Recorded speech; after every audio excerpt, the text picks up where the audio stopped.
So for gabbing a ghoul or two, I've seen. We're gonna gab some ghouls. I got a handful of ghouls, I think. I don't have any horror ghouls to gab. I didn't see any movies that are ghouly.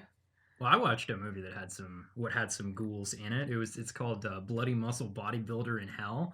It's 1995. It's a Japanese movie, very low budget. Obviously, the camera looks like the camera that they shot it on probably cost about $10 in 1995.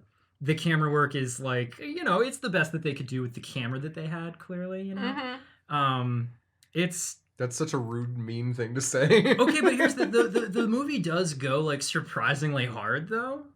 Mm-hmm. It's not what you expect from from the title being Bloody Muscle Bodybuilder in Hell, and the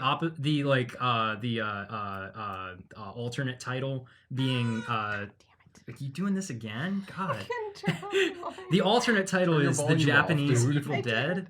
So from a combination of Bloody Muscle Bodybuilder in Hell and Japanese Evil Dead, it had me thinking like this is going to be the best movie I've ever seen, because I was expecting Evil Dead 2, just some big jacked dude fighting demons for, the just over an hour that the movie runs for. As you do. It's not. It's Evil Dead 1. Mm-hmm, mm-hmm. But it is actually a very fun watch. I enjoyed it. And it does, in fact, have some ghoulish content to it. It's all, possessions and whatnot. See, I'm as an Evil Dead 1 fan. Right. Would you say it's worth my time as a fan of the first Evil Dead or not? Not goofy enough? If you are going into it exclusively as a fan of the first Evil Dead movie, you will likely be disappointed. You've got to be prepared for what the movie actually is, which is not that. A bodybuilder fighting zombies in hell. He's not in hell. I don't know where that part of the title even comes from. He's not actually in hell. It's probably just like a translation thing. I wonder if it's the same issue as like Jason Goes to Hell, where they like had his mask get sucked down into hell. And then Jason doesn't go to hell. Yeah, and they're just like, we don't know what else to do with this. Yeah, he doesn't go to hell. He just turns into a slug. He's just a Jason slug. Which, frankly, is the same as the plot of, like, Nightmare, 6? Whatever the Dream Master was. Sure. Where it's like, turns out that there's 3 fucking Jim Henson snake demons that are like, oh, we're the dream demons, and... Oh, no, the dreamins. We're gonna make sure that you have the power to live forever, see? But you gotta kill people, see? And he's like, I want it all! 6 was not... What? Because isn't 6 the meta one? New Nightmare? I don't know. I don't Let me check. think... I don't know. Because we had this discussion when we did Nightmare a little while ago. Yeah. Oh, 4 was the Dream Master. God damn. Oh, we're coming right up on it this fall. Correct. Oh, yeah. No, wait. No, we're... Oh, man. No, that can't be right. That can't be right. Have a sec. Let me check 5. The Dream Child. Okay. In number 6, Freddy's Dead. The Final Nightmare. That's where the Jim Henson demons are. Oh. Are they like the Cosmic Knowledge Fish? Except like the evil Cosmic Knowledge Fish? Honestly, a little bit. Would that be like Cosmic? Now imagine. Okay, so maybe? when I say Jim Henson, imagine someone was like, "Oh, I know what Jim Henson stuff looks like." Oh, right. Oh, okay. Yeah. It's just like this is like cheap ass '80s shit. Yeah. Yeah, I'll see if I can find you a picture while we're chatting. I say as though the Muppet movies were likely to be expensive to make. Okay, actually, like looking at them now, oh, look at that shit. They look a lot more like a Henson piece than I thought they did. If I saw that in an Evil Dead movie, I'd be like, "Oh, this rocks." They do look a little Henson. You know, unfortunately, what they look like? You see it not in Evil Dead. Do they have little skulls? They're like little fish boys. Yeah, little skull-looking fish boys. They look like, you know. They're supposed to look like fish. No, yeah, just like deep sea fish with the. But they're worms. Oh, they're worms. Yeah. Okay. So there's like Freddy whole thing. has worms. There's a whole thing where like Freddy has worms. Yeah. My favorite exposition type where person is young enough to be in school, so they have a school teacher telling them the plot of the movie. Right. That happens in Freddy 6. Oh, okay. Where it's just like, oh yeah, the ancient Mesopotamians used to believe that there were 3 dream demons who would give you nightmares and shit like that. Yeah, that sounds right. I bet the Mesopotamians did think that. But it's like, Big Bagul energy. It is Big Bagul energy. God, Bagul sucks, man. Bagul really, really really sucks. Yeah, I really love Bagul in concept, and by Sinister in concept, isn't a I mean, bad movie, but the closer No. you look at it, it's clear that there was not much thought put in. Yeah, it's just a huge bummer because Sinister as a movie Perfectly is fine. actually scary. I like it. But as soon as you look close, yeah, the you start to see the seams, and the seams aren't sewn tight, and they're just like, oh, the ancient Sumerian demon Bagul who eats children. It's like, okay, you were too specific because Yeah, you have to actually do some research if you say that kind of stuff. Like in The Night House. I know Emma is not a big fan of The Night House, but in The Night House, they've got some sort of like eldritch, like ghost haunting type stuff. Right. And they have done a bunch of research about it because they have a lot of like old-timey fae shit thrown into the movie, but it's all in these like understated ways, and you never get a lot of hard information. Okay, and that's something that I really enjoyed about... I've been talking about Apostle a lot recently because I've been thinking about it again. Love Apostle. And I love how understated that is too, because it's like we don't know what's really happening. And that's what I like about a lot of Flanagan shit too, which makes certain things about the movie we're going to talk about today kind of frustrating. Well, yeah. I'm going to say it now. This is to me, a disappointing end to Flanuary. A bit, because we accidentally picked one of Flanagan's worst to end our month with. We wanted to come in with stronger stuff, and then that turned out to be a mistake. I'm gonna go ahead and say it. I don't think it's too much for me to say this. I think this is Mike Flanagan's worst movie. I think we went in descending order by accident of like good to bad, because what did we do? Doctor Sleep, Oculus, Gerald's Game, this. Hush was in there as well. Oh, Hush, and then Gerald's. Yeah, I think we went in descending order, good to bad. Yeah, because where's his other one? Before I Wake. Yeah, where's Before I Wake sitting there for you? It would sit after Hush, before Ouija, Origin of Evil. Where's Gerald? If we're going in descending order. Somewhere we have like a rift in the group about whether or not Gerald's Game is a good movie. I know I have a far more favorable opinion of it than everybody else, and I'm willing to accept that I'm probably just objectively wrong there. I'm not going to I don't think you're objectively wrong, because I'm not going to argue it. I don't care. The movie is very fine for me. I don't have the same negative feelings toward it that like Emma and Nina do. Right. Yeah. The problem is just like the good stuff. The stuff that I like about it is stuff that I really like. But the stuff that there is to dislike about it is just so bad. I don't regret watching it. Sure. Yeah. Unlike VHS. Unlike VHS, which I definitely did. Once again, rift in opinions in the group. Right. But like, I don't. Not worth arguing about. Right. With Gerald's Game, there are a couple scenes that like I would call iconic. Sure. Which is like, that's I think what puts it above. That's something I think Flanagan does really well is iconic shit. Like the mirror and the degloving scene and his cat eye effects and the eclipse cat eye effects scenes and the killer in Hush. He knows how to put stuff in there that you will think back on and be like, that was cool. Which is why a movie we're talking about today is so disappointing. What movie's that?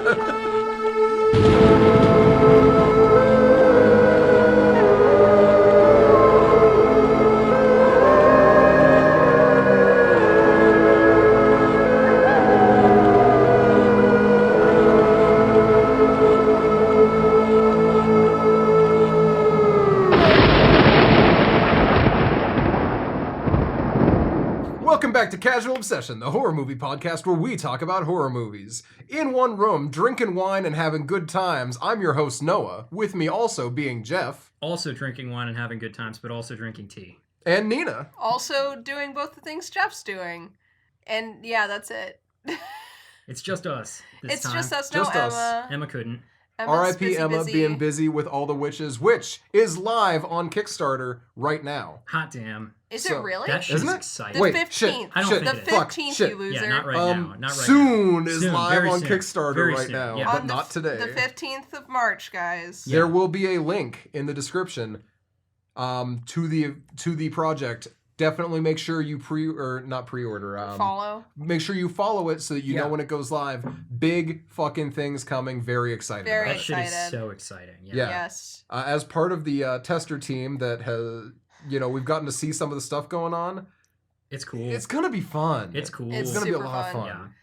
But in any case, this has rendered Emma unable to be on the final episode of Flanuary this year, which is Ouija Origin of Evil. Rest in Flan, Mike, because damn. Yeah. It sure is a Ouija Origin of Evil of a time. It is. I wouldn't say that. It sure is a time. It sure is a Ouija 2014 of a time. It sure is a motion picture. It's a movie that I saw. If you like to have images and sounds get played on some manner of device for this is one of those. If you like a Blumhouse movie, Oh but my with God. all of the Flanagan stylings, Yeah. then definitely watch this. It's just a Blumhouse movie with a big Flanagan thumbprint in the middle of it. Literally, yeah. Also, I know it just opened up his notes over here, and his second note is the same as my second note. It just says Blonde Kate. That is literally the second note that I took and the second note that Noah took. That's so funny. Yeah, I was like, oh, and there's Kate, and Noah's like, what? I'm like, yeah. And Almost don't recognize her. It's weird seeing her blonde. It is. She's there for like 2 minutes at the front of the movie. Yeah, which is all that I needed from her. She did fine. I mean, yeah, she did good for the scene She did good she's for the in. scene. It's I just feel a short like scene. I feel like everyone in this movie is doing a good job. It's just that the movie is bad. Yeah.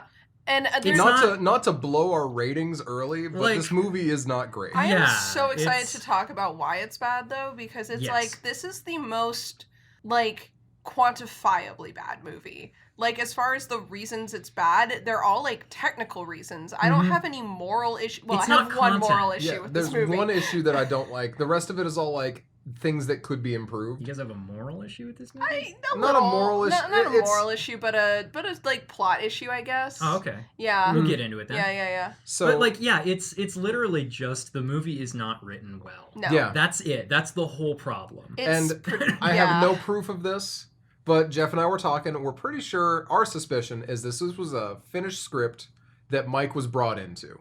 Yeah, I get Because- the impression Right. that somebody called up Mike and said, "Hey, would you like to make a movie for a paycheck?" And he said yes. He's like, "Hey, do you want to do your second movie of 2016?" And he's Yeah. like, "Yeah." And then they let's were go." like, "Psych, it's a Ouija sequel, bitch. You have to make a Ouija movie now, you loser." And he was like, "God damn it, shit, I can't believe you've done this to He's me." like, I'll insert one spooky monologue and Henry Thomas, and we'll call it good. Whoa. No. I got 4 flan points here. Oh, okay. Actually, it's closer to 4.5 because there is, in fact, a monologue that is very explicitly about death, but I don't want to count it. But it's got Kate, it's got glowing eyes, it's got a fucked up hand, and it's got a troubled family dynamic. We've got all the Mike stuff and also yes. the religious trauma. Yeah. Shit, It's we do. all in there. I cannot. We gotta get into talking so about this. 'Cause We have to. I have so many things It's- I want to say. Now, this is an incredibly obnoxiously PG-13 movie. Completely. Oh, Yeah. so much. When they say "fucked up hand," It's like it's like she just kind of like bruised. pulls it through a manacle and she acts like it hurts for a minute or two. So, like, It's not fucked up. It's a hecked up hand at Yeah. worst. a At hecked up work. hand. So here's the thing about that. It is incredibly important for movies like this, like aggressively PG-13 horror, to exist. Sure. Because we need new movies like this that are kind of derivative and kind of boring to be made that kids get to see in the theater and they can point at and say, that was what got me into horror. Yeah, like how These so many people yeah. around our age feel about Insidious and Yeah. that kind of stuff. There's a reason that Insidious, a kind of mid-positive, for me, positive, but like mid-positive movie for many people. Yeah. There's a reason that people just like really flock to it. It's because it's the first horror movie they saw in theaters. Right. And there's a lot to be said for getting to see a franchise first in a theater, you know? Yeah. Mhm. Like, even if you don't care for the rest of them, which is wrong. The second one is very good. And the third one's not good. And the fourth one is also not good from what I understand. But, There's felt like the third one and the second one were about equal to one another, but like, oh yeah, it's been a long ass time since I saw any of those movies, so that's super fair. yeah. But you know, there's a lot to be said for getting to see shit like this in the theater. Yeah. You know, we got what other stuff like this, like Bodies, Bodies, Bodies is comparable to this kind of vibe while being something I still enjoyed more. It was way more gory as well. Well, yeah, but it's one of those. It's a very accessible horror movie. It is also rated R. Right. You yeah, know, that's but, like, true. Actually, I was wrong to bring it up. A lot of movies like that exist that's like, oh, this isn't real horror. It's like, nah, but this is like stuff that gets people into horror. It's important for it to exist. I've just pulled up the Wikipedia page for Ouija Origin of I Evil. thought I saw And his name in the credits. List and I was the producers, the first names on that list are Michael Bay, Jason Blum. Yeah, That's what else do you need to know about? Honestly, I gotta be honest. I'm a huge fan of the fact that Michael Bay, for just a hot minute there, was like, I'm gonna fund every horror remake that you can give to me. I see, with the way that he like so publicly hated that Friday the 13th remake in 2009, I'm shocked that he kept doing it for as long as he did. He honestly, I'm gonna be brave and say it. The Friday the 13th remake is by no means the worst remake we've had of a horror staple. In fact, I think it is mid-decent. Not in the same level of like that I think Insidious is mid-decent. But it's not the worst Friday the 13th. My perception of it was that it was not fully aware of what a Friday the 13th movie was. It definitely does feel like it was that. a Texas Chainsaw movie. It felt like, well, that's the issue. It's been a long time since I watched it, and full disclosure, I never finished it because I hated it so much the whole time. I did enjoy it, but also I definitely get the vibe where it could have been from like Texas Chainsaw in New Jersey. Yeah.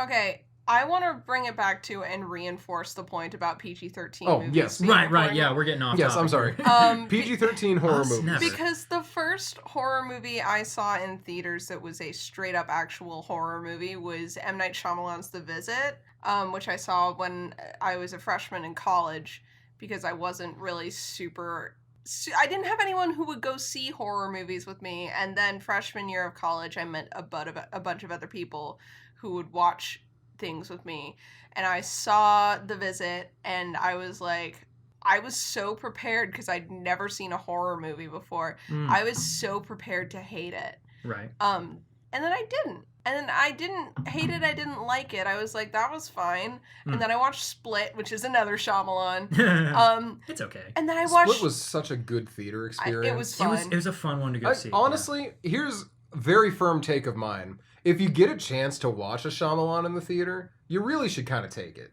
Because... Okay.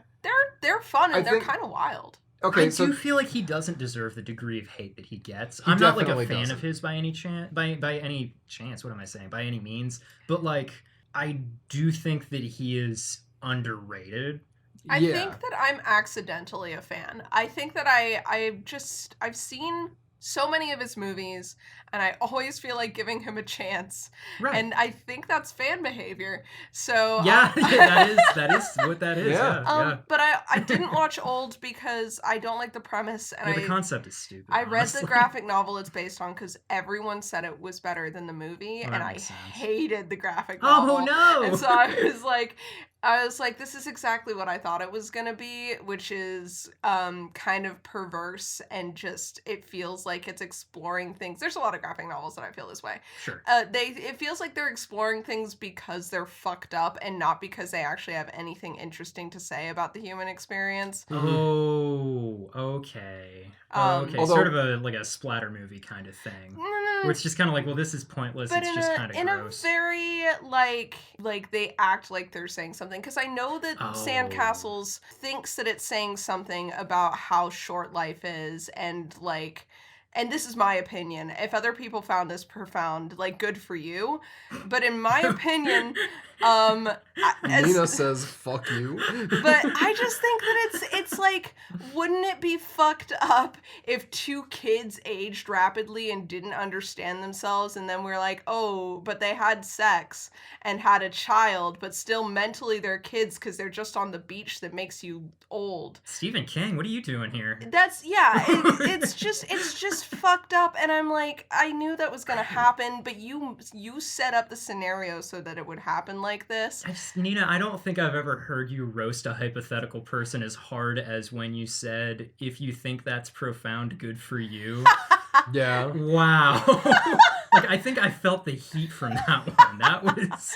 I mean it, though. And with that being said, though, again about Shyamalan, and I was telling Jeff this the other day, you listen to the guy talk about filmmaking, and he's fucking so into it. He's so into it. He is pulling work from, like, old Italian directors that stylistically were, like, groundbreaking people, and he's like, yeah. So Dario I did Argento. this God damn it. Lucio Fulci. And he's just like, I did this big sweeping shot over the actors, so their lines would start off screen, and then they would end off screen because the camera is passing them by to showcase time passing them by because they're not keeping up with what's happening. That's so fucking cool. I've got to watch another one of his movies sometime soon so that I can, like, pay attention. I would love to watch.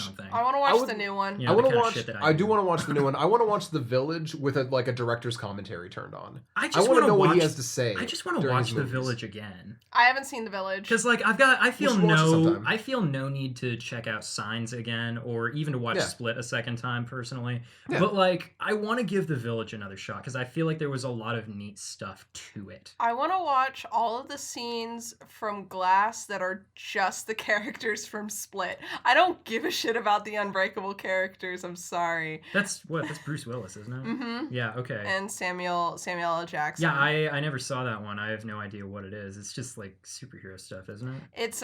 It's one of those, like, kind of our X-Men superhero X-Men adjacent, but it's also like a satire. It's like, is it real or is he crazy? And I don't like that. And and Glass plays into that even more. What if he was so crazy that he believed he could climb on walls and had superhuman strength? To be honest, man, if he believes it hard enough that it happens, it's fucking real. I feel like half of That's all the I'm difficulty saying. of climbing on walls is thinking that you can't, right? It's one of those things where it's like the difficult part of the task isn't actually doing it, it's making the initiative to do it. Anyway, it's Flanuary, and we're here to talk about Ouija: Origin of Evil. Yeah, my the point most is PG-13 movie to PG-13. movies like this should exist. Yeah. But, oh my god, does it exist? Movies like this need to exist, but they don't need to be for you. Yes. I think is our Yes. hugest takeaway from this movie, Yeah, is that it's while for a we different didn't audience. care for it, it's not for us. This is a great Halloween movie for teenagers having a Halloween party.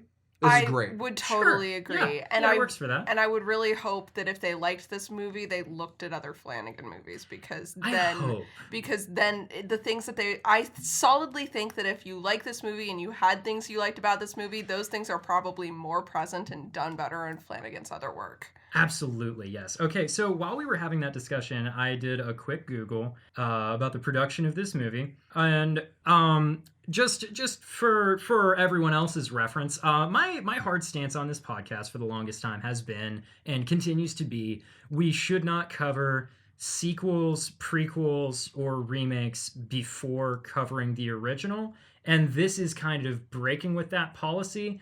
So, in order to prepare for watching this movie, I watched the first Ouija movie, and I can say pretty definitively that was a waste of my goddamn time. Holy shit, that movie sucks. However, the whole time that I was watching it, I was like, I know why a sequel to this got made. It's because this movie probably cost about $10 to make, and because of that, percentage-wise, it probably turned an absolutely massive profit. And that means that the producers in the studio looked at it and said, success, we got to make another one of these. And then they went to Flanagan for it for whatever set of reasons. Okay, so the whatever set of reasons. Okay. Real quick, actually, Ouija, the first one, made $103.6 million. That's a pile of money. I have no idea what the budget was. I'm about to find out, but there's no way it was anywhere that was more than 10% of that take home. Yeah, there's no possible way. I would have it pegged as being under $1 million budget, honestly. It seems like it did not cost much. Because, wanna like, know the I mean, reason. like, you know, Insidious cost like $2 million, and it's so good, like, relative to that, you know? Anyways, okay, so the first Ouija movie, according to I'm just reading this off of the Wikipedia page. It was a success commercially, but the critical reception was, quote, less than stellar. Yeah. What a fucking surprise there, because that movie goddamn sucked. $5 to $8 $5 to $8 million. What the fuck? Okay, so this movie where did made all that money go? 20 times. Where did it go? It's made 10 to 20 times its budget back. Which, Where damn, was that money in the movie? The movie looks like it cost $15 whole ass dollars. It's also so blue. The color It's grading pretty is blue. so blue. It is pretty damn They blue. spent $4 It's not the million ring. on color grading. It's not the ring, but maybe they did spend all that money just on turning it blue. Which, you know what? We're talking about it a hot minute. 4.5 on IMDb, 5% on Rotten Tomatoes. Ooh, 5. 5% fucking Okay. sucks. Okay, I Okay, wanna know so about the thing, after though. all of that, basically Jason Blum wanted to make a movie that was incredibly different. He wanted to make something that was a massive departure from the original, and that's why he went to Mike Flanagan, because Mike Flanagan has stated that he is, quote, allergic to sequels. I love that. I love this You know what? man with my whole I love heart. that. Oh my god. I Okay, mean, you can so tell, honestly, by the way that he works. but so that's right, so funny. he always wraps up all his loose ends, so you can't make a sequel. And the one time and then he kills his main opened up, characters half the time. that is also true. Oh my god. Okay, so basically what I'm reading here is Blum went to Flanagan because he knew Flanagan would want to do something really different. Mm-hmm. And the entire intent here was Mike will put his flavor on it, and that will make this a better movie than the original was. Damn. That's hilarious. And that's Blum knows exactly what what he's this doing. is. It's literally just another Ouija movie, but it's got the Mike Flanagan thumbprint on it. One thing I will say about Blumhouse and Jason Blum in general is that I rarely ever feel like they're not doing exactly what they intended to do. Yeah, even when the movie sucks, it's like, well, yeah, that's what he was doing. Yeah, that's what they wanted from this. They knew what they were gonna do. Origin of Evil did unfortunately cost more and make less. Still, Damn. 9 to 12 million cost versus an 81.7 million take home. It's still better. Yeah, and Like- it's obviously a better movie. Just because it's got the Flanagan stuff in it, because we've got Mike Flanagan making the best of a bad movie. Mm-hmm. And unfortunately, his best wasn't good enough. well, I mean, there's only so much you can do to polish a turd. Uh-huh. And unfortunately, Ouija's a turd. It's a turd. Yeah. Although I will say, I also rewatched the first half of Ouija before Jeff made it over here to record today. Yeah. And to me, unless it takes a big dump in the end, they're about equal in what they are. For me, and I hate to say it, Oh no. the Flanaganism in this film doesn't hit. Really? I think it feels at odds with the shit movie. I And can see there's that. Okay. it almost feels like it's trying too hard to be deep. Even though I know that's not the case. I know this is just a classic Flanagan. That's just what he does. Yeah, the stuff Yeah, that it's feels just how like he that, is. because I know personally exactly what Flanaganism I could tell was Flanagan, and I could tell it didn't work for me. And at the same time, I'm like, I know that he's not trying to be profound. This is just what he thinks is scary, and he's right. It's just not hitting for me right now in this specific instance. Yeah. So it seems like we need to get through the spoilers. Let's talk a little bit about We've the not done a description summary for this movie. Yeah, we've not even done a non-spoiler summary here. So I don't remember any character names. If someone could help me out with that. Lena is the older sister. Doris is the younger sister. Father Tom is Henry. I don't care about Father Tom. I need the mom because that's who I'm talking I about. have no idea fuck, what her dude, name she's was. the mom. Okay, I don't so, know if anybody says her name the entire length of the movie. can just I'll call find her it. the I'll mom. find it. Okay, Hold on. okay. So I'll find it. So Seance MILF has a Uh, job and it's her faking name- seances. It's Elizabeth Reeser who plays Shirley in The Haunting of Hill House. Yeah. Her character is named Alice Xander. So Alice. They call her Mrs. Xander most times. Yeah. So Alice runs a business, and this business is scamming people. She likes to think it's helping, but it is scamming. She's pretending to do a seance where she talks to people and helps them feel better about their lost loved ones. We get to open the movie with her and her kids all working together to just kind of make a dad feel better about losing his wife. But also, they do a little twist in there where they decide to tell him, don't invest your money and everything in your daughter's boyfriend's business. Because they thought that he was trying to rip him off. You know? There's this weird like subtext, like not subtext, but this little side thing with the opening scene where the daughter is like trying to rip her dad off to scam him out of his money. Yeah. While she complains that this seance lady is scamming them out of their money. Yeah, it's really odd. Quite funny. Yeah, funny. And it's at this point that I took my third note right after Blonde Kate. I said, "Oh, it's a well-intentioned scam. Hey, Mike, is it the religious trauma again? Is that what this is?" Mike. But what ends up happening is the daughter, Lena, thank you. Lena goes to a party where she and her friends drink and use a Ouija board. Dun, dun, dun. And they just have a little bit of fun. They just goof around. But we hear our 3 rules to the movie. Never play alone. Never play in a graveyard. Always say goodbye. Not in that order. And these are just the instructions that are in the box with the Ouija board. They are in that order, actually. I was gonna say. I'm so good at this. I thought it was out of order, but I was wrong. Anyway. Noah out here doubting himself. Yeah, I'll never doubt myself yourself. again. There's no way this could go poorly. So firstly, in our little side thing, they do break the first rule. They get scared and they never say goodbye to the Ouija board. Dun, dun. But that does not play into any of the rest of the movie, so don't worry. Yeah, that's not the point where the deadly mistake is made. However, though, we do then go home after her mom picks her up and she's like, I can smell you've been drinking. I'm mad about what you've been doing, sneaking away from home. And she's like, whatever. Anyway, we played with a Ouija board. You should add it to your act. It might work well. And the mom decides to get one. And she plays it alone. Dun dun. Ba-da-bum. And she also doesn't say goodbye. She doesn't say goodbye. And like, to her credit, she's not taking it seriously at all because she knows that she's a scam artist. She knows that this stuff doesn't work. Exactly. So when she does it, she's literally just testing out how she's going to fake it for the people who come in. Yeah, she's testing using like knee levers to move a magnet or to keep it moving like to the yes or the no or something like that. I think it's magnets, yeah. Because earlier in the movie, she showed like a hook that she puts her shoe in to shake the table and stuff like that. You know, it's cool stuff. You know, it's neat. Yeah, she's got like a little like how she runs the scam. Yeah, she's got like a device inside the table that like lights and extinguishes the candles. It's cool. It's neat. Yeah, cool, good stuff. Unfortunately, when she uses the Ouija board, it connects immediately to Doris, and she's talking. She's like, "So is anyone here?" And suddenly Doris goes like, whoa, yes, I'm here. In a completely different room of the house. And you have Alice downstairs going, what's your name? And upstairs Doris is like, Marcus. And all this fun stuff. And then she's like, well, I guess this doesn't work. And I think, because downstairs... No, I'm Alice just... Are we still like, just doing the spoiler-free summary? Yes. Okay. Alice is like, oh, I guess it doesn't work. But as we all know, because I said that it was channeling through Doris, it do be working. Yeah, we all saw something else happen. And we're gonna pick up this summary here after this, because this is the tipping moment of the movie. We got Critical, we got us, and since you're both in this room with me, you can see the Critical, but I'm gonna say it out loud anyway. Some of these numbers look good. Home. Some of these numbers look a little high. IMDb, we got a 6.2. Yeah.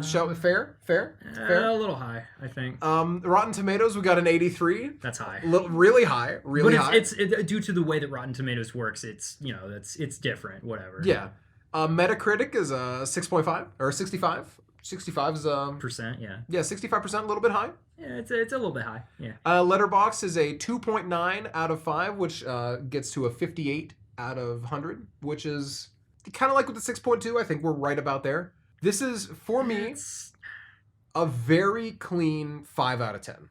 I feel like I could not possibly give it anything higher than a 5. I'm tempted to go as low as a 3 personally because, like, I think it's just that my expectations of Mike are inflated. That's fair. That makes this movie, being the way that it is, such a letdown that I want to give it a really disparaging score. I respect that. I'm going to give it a 4.5. For me, it's a 5 because there's another podcast that really hates this movie that I personally like. Yeah. Bless you. That's Bless a you, weird man. name for a podcast.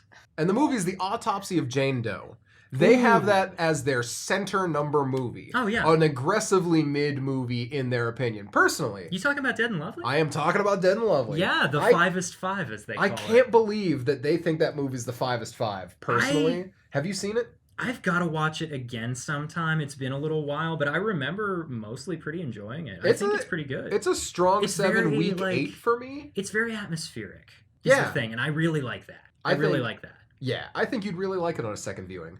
But I feel like I will. for but- me, this is the fivest five. This You is think? Okay. an incredibly inoffensive movie with the exception of one part. This is so by the numbers possession in child possession in a Catholic school movie. This like See, to me, if I'm thinking like a child possession in a Catholic school movie, if I want to watch a good one, I'm probably more likely to reach for Blackcoat's Daughter than this. no, but that's the thing is I'm not calling this a good one. Sure, I'm sure. calling this the fivest five Sure. of child possession Catholic movies. What about what was it? The Exorcism of Emily Rose.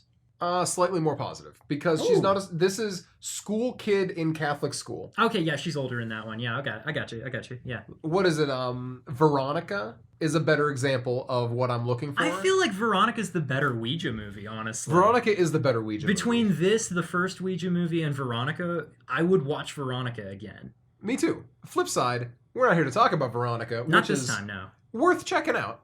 It's not the I would hype say. that Netflix built it up to. Oh, people are dying in the theaters. I think That's everybody Netflix. knows. Everybody knows that was ridiculous and inflated, right? Yeah, and we found out as soon as we watched it because we're like, holy shit, the scariest movie ever. Yeah, we just took it as a challenge, and then we watched it, and we were underwhelmed, like everybody else. But yeah, it's a fun Ouija movie yeah, that it's isn't in better. the Ouija line. I think it's better than this one. I think it's better than this one too. I would Which go is that why far. I'm going to say that this movie, for me, a 5. in this category especially, Mm. is just a very middling movie. See, Which is why it's so disappointing. Because other Yeah. movies, if I rated it a 5, I'd be like, yeah, it's a 5. That's not bad. But because, like Jeff said, I love Flanagan's work. right? This movie's being a 5, it feels like a personal slight. Like, come on, Mike. Yeah, Why'd you do this to me? Why'd you take a job for a check? Like everyone else does. yeah. And I once thought you- again, we can't overlook. This is the worst Mike Flanagan movie, I think. Yeah. Because which- Before I Wake, I think is just a touch better than this, and Before I Wake isn't like great. Mhm. Nina, how do you rate this movie, by the way? Yeah, it's extremely mid. Yeah. About halfway through, I went to go to the bathroom. And I was like, "No, how do you feel about this?" And he was like, I'm like, "It's mid. It's mid." And It's mid, yeah. and by it being the definition of mid, it's a 5. It's a 5. I think it went on for too long, and that could pull It it down to a does. 4.5. Just a touch. But It's a weirdly long 98 minutes. I feel like it's just long enough and just bad enough that finishing it, I feel like it has wasted my time. And that's what puts it below a 5 for me. I don't feel like it wasted my time any more than other. Well, you know what? Okay, I watch a lot of not that great movies. Different standards, I suppose. Well, I mean, so do I, actually. So, like... So maybe I don't feel like it wasted my time No? because if I watched it a second time, I would. I started watching it a second time earlier today. I didn't quite finish it. For some reason, I never. Well, no, not for some reason. We just sucks. All right, It's bad. I It's think a the fucking first bad one movie. The first is one's probably. like a 2. I give it a 2. I probably give it a 4. It From what sucks. It's I've bad. seen so far in my 50% rewatch, Yeah. it's a 4. Yeah. But like, so this is better. Sure. It's not as much better as like the ratings would imply, but also I don't think the other one deserved a 5% on Rotten Tomatoes, just like I don't think this one deserves an 83%. I wouldn't have given it the 5% on Rotten Tomatoes, but I'm not going to argue with it. Well, yeah, I mean, I'm not a critic. They won't listen to me. Well, that's there's also that. We're getting into the weeds here. Do we want to get into the spoilers and such? I think we need to hit the content warnings first. Right, the content warnings. Shit. And I didn't write any down, so I'm gonna didn't I'm gonna either. open up with a biggie. And this is a movie spoiler. Yeah. But this is also an important one. This is a secret Holocaust movie. There's like the plot point is that one of the ghosts is an escaped Holocaust survivor, and it turns out that the villain of the movie, well, the partial villain was an old like Nazi doctor. They called him the Devil's Doctor or Dr. Devil. Dr. Satan. Dr. From Yeah, House of Dr. a Thousand Satan from Corpses. House. Yeah. Yeah. Dr. Satan's in this Dr. movie. Satan. No, And it let's not really- be mean to Dr. Satan. He's it a kind really of a nice does- guy. I love Dr. Satan. It really does come out of nowhere, and it's not handled with like any of the gravity. Like, No. it's they bring up the fact like they're It's like talking a throwaway almost. yeah, Yeah. it could have been anything that happened could in have this been literally basement, anything. but they literally like because it's set in Yeah. the '60s, I guess, Hmm. which is really a really weird choice because it is set in the '60s, but those bones look like they've been there for fucking ever. Yeah. So I did the math. If this is set in the 60s and the war ended in the 40s, they might have bought this house from the Nazi doctor. Oh my fuck. god, Like, that's a directly? really good point. There is Ooh. a decent chance. You know that, what? Because it's not like the guy Yeah. would have sold it and moved. Yeah, because They like, well, and probably also like, bought it from him. Father Tom makes reference to that one nun who is like Polish, and he says Yeah. that she moved to America during the war. Quote. Also, So it's kind of established like there are Yeah. people surviving World War II that are like Here present in right the now. community in this movie. Yeah. So Yeah. Oh fuck. the nun comes in what a because stupid decision. later in the movie It's we're not still good. we're It's still in not the good. content warnings, Yeah, but this we is are. important. Ugh. And the nun deciphers these diaries written in Polish that possessed Doris wrote. And the diary talks about this kid who's in a concentration camp, gets freed by the Allies, moves to America, and then sees everyone's least favorite Nazi doctor from the concentration camp is working at a mental hospital in America. The And Nazi he's just doctor doing experiments. kidnaps as he does. the kid from the mental hospital and then tortures him and kills him in his own basement Yeah. and stuffs him in the wall. And there's a number of other people that he did this to as well. Yeah. Like Um, I feel like they could have gone for something more like a Insidious sequel style serial killer plot. Right. It seems like that might it have would made have been a touch nicer. more sense, except that it would have felt even more derivative. Yeah, because this one already felt pretty derivative of Yeah. nothing in particular, but just in general. But that's a huge content warning that we need you to know that there is like that's the secondary plot twist of the movie is that there was a Nazi doctor. Yeah. Real weird. Beyond that, we're looking at possession, we're looking at child death and endangerment. Yeah. Um Also, spoiler there.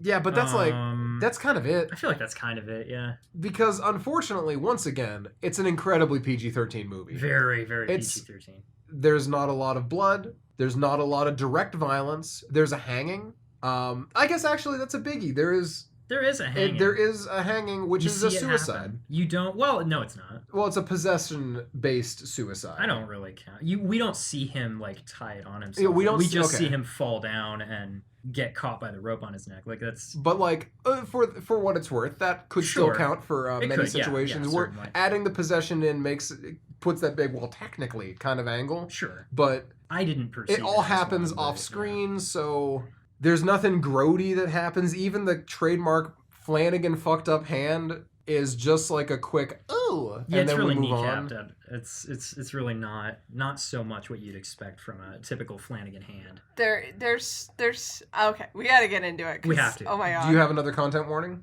No. Okay. Oh, damn. No, it's really just it's a really PG-13 horror movie. Yeah, very. It's So- not quite as PG-13 as the first one was. Oh well, I'll take your word for it. 'Cause Yeah. I'm the only one here who hasn't even kind of. I no, watched that maybe is like. true. It'd be a waste of your time. I'm I glad either that you watched. haven't. I think I watched your movie Sucks or someone similar do a review on the first Ouija movie because you were describing the premise and I'm like, I know this story. Well, yeah, So- it's a Ouija. Every movie that's centered around Ouija boards and stuff is kind of the same, right? It's why we're talking about Super. Veronica. Yeah. If you've seen one Ouija board movie, you've seen them all, basically. And Veronica is Yeah. the best of the ones I've seen. The haunting possession genre is not super varied, and everyone making those movies knows it. Yeah. But And honestly, that once again, that's fine. Sometimes Sure. just new movies of the same shtick is good. sure, It's just that, unfortunately, looking back, this was a movie that was put out, and it sure was a movie, and that's about it. yeah, So, the rest of the movie. Let me give you the plot, because Emma's not here to give the scary rating. Although, what will we predict on this one? like Zero. a zero Um, probably. I'm Yeah. gonna say a Not zero. scary. It's not a scary movie. If you are afraid of possession specifically, then conceptually, you're not even watching this movie. If if the you are idea afraid of of, possession from a Ouija board, yeah, if the idea of Mike Flanagan making a bad movie scares you, 10 out of 10 scary. easily. But I think if we're actually looking at this, if you are a horror movie fan, yeah, and you are like, I like to watch horror movies, this is the most bog standard, yeah, that's a horror movie, I guess, movie you can watch. It is not scary. this is the kind of movie that people point to when they're talking about how they think all horror movies suck. There is one They're bit talking about this one that might hit you, and it's the stretched mouth thing, the CGI big mouth. Oh, does that get people? It does be getting people. I mean, Okay. it's a huge thing for The Ring, too. Like, that was like the slack jaw, big mouth. The Ring has so much other stuff going on in that shot. It does, but like, that kind of stuff, if that scares you, sure. But like, this is... If you're scared of kids in general, it might get you I guess. little bit, but like... But anyway, here's the rest of the movie. Because Alice forgot to say goodbye on the fucking Ouija board and was playing alone. Against now, two rules. Against two rules. And you may remember in the content warnings, we mentioned there's a bunch of dead people in the walls. Graveyard. So it's a graveyard also. Rules. All three rules were broken here. This news is broken in a very cliche line delivery toward the end of the movie. Which, so Lena says... We played it on a graveyard. Dun, dun, dun. Which, if you think about the fact that the movie is about a Ouija board, it makes sense. But if you're in the moment like me going, what do you mean? What did you play? What do you mean? Do you mean like as kids you were playing in a house that's a grave? No, they're talking about using the Ouija board. This movie is such a bog standard fucking possession movie. You will forget that the Ouija board is in it. Yeah. Yes, fully. It leaves entirely. I thought the Ouija board was going to be such a big part of this movie, and then it just fucking wasn't. 50% of the way through the movie, the board disappears, and it's not an element anymore. It just doesn't come back. Yeah, the ghosts are here. It becomes and they're a regular. vibing. Yeah, it just becomes a possession and exorcism movie. So let's see. Doris is possessed. Doris causes some bully at school to shoot himself in the face point blank with a slingshot. Which is the most disappointing PG-13 moment in this movie. Oh, see, I thought it was the funniest scene in the movie. Well, I thought it was hilarious the whole time. It was so funny. As he goes to pull the slingshot back, you can tell it's not, like, stretching a lot. This slingshot is weak as hell. But then when she, like, gives him the devil stare and he turns it around and faces it toward himself, he's, like, panicking the whole time and he's shaking and he's like, oh my god, I'm not doing it. Oh! And then there's, like, a meaty splat. Yeah, it cuts away and you hear the meaty splat and he's like screaming bloody murder and everyone's like freaking out about it. But all I can think is like, what? So he got it's like smacked in the face with a pebble? Like he's got a bad welt on the yeah, like of his nothing could forehead. have happened. The worst that could happen is it went into his eye. Yeah. Which like I think is what's being implied. Yeah. Well, like, we wouldn't know because unfortunately the movie never returns to it. We don't even hear like an offhanded comment saying, it's not and even after mentioned. what happened to that child at school, I'm just a little worried. It's not even discussed. Yeah, what the hell's with that? Yeah, so Doris is using her powers to defend herself, and once her mom realizes that she can actually use the Ouija board and talk to the dead, and to do her homework. Important note. Yeah, to do her homework too well. The ghosts are literally helping her with her homework. Father Tom at one point comes over saying, this could have been a great comedy. Honestly. Are you helping her with her homework? And Alice is like, oh, shoot, I'm sorry. I could be helping more. And I guess she's doing it alone. I should help more. Do you want me to? And he's like, well, unless she learned cursive, someone else is doing it. It's like 10 pages of perfect cursive homework. Yeah. It's quite funny, if we're being honest. The ghost literally, and they do it correctly because it's not, like, the ghost is actually, like, helping Doris with her homework. Yeah. I think that's so funny because later on we find out that these ghosts are not just, like, Holocaust victims being weirdly evil. They're, like, mingled with demons in the afterlife somehow. Yeah. So these demon fucking ghosts are they never make a remark that's like, oh, that looks weirdly like, because their dad's a fresh ghost. So it's like, oh, maybe it's the dad, but they never make a comment like, oh, that almost looks like her dad's, like, handwriting. It's little things that could have done so much work. Yeah.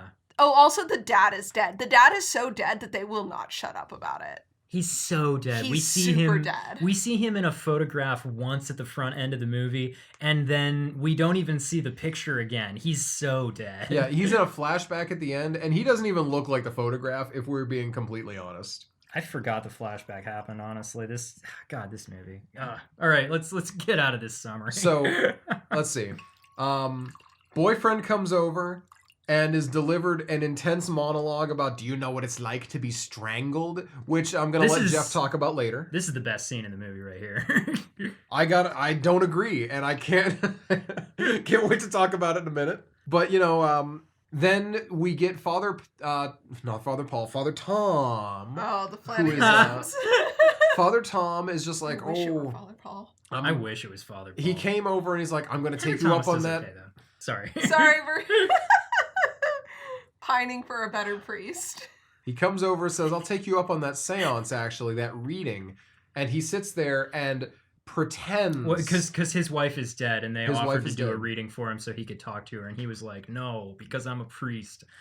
So he sits there and thinks the wrong answers, but his mind is being read. So, like, the wrong answers are given. Or he's thinking nothing, and when nothing can be divined from him by reading his, like, surface level thoughts, the ghost just tries to, like, change the subject on him. Just be like, I don't want to talk about that kind of attitude. And he's like, I lied. That was my mother's name, not my wife's name. Stuff like that. And then he's like, he didn't even need to do that, firstly, because the fucking Polish diary that was brought to him, well, he's like, okay, I had to test her to make sure, because the Bible says to test all spirits whether or not they're from the Lord. John 4:1, yeah. And then shows Marcus the Holocaust victim's journal, and yeah, it is important that in the journal also Marcus notes that there's dark beings out here in the cold, and they're taking over who he is. Also, I didn't realize this until just now. I don't know if he's trying to do this to warn them, but if he's possessed, why did he have Doris write all this down? That's a great question. It Possessing a ghost is funny.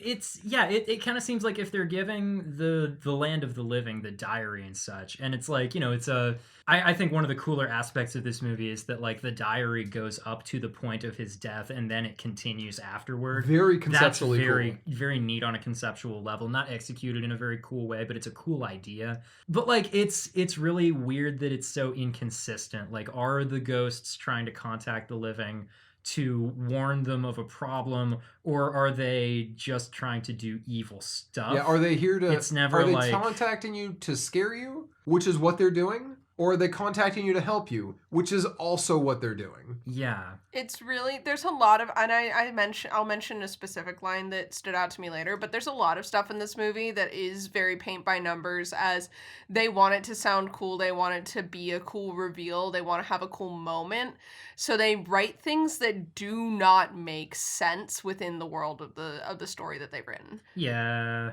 Also, the more we're talking about it, this movie's just very similar to Insidious in a lot of ways. And all the Insidious haters in the crowd, I suppose. Yeah. Insidious is better. Absolutely. And I think, honestly, for me, it's because James Wan does goofy movies like this concept better than Flanagan does. Yeah. Flanagan does good movies. Yeah. But James Wan makes weird, goofy movies.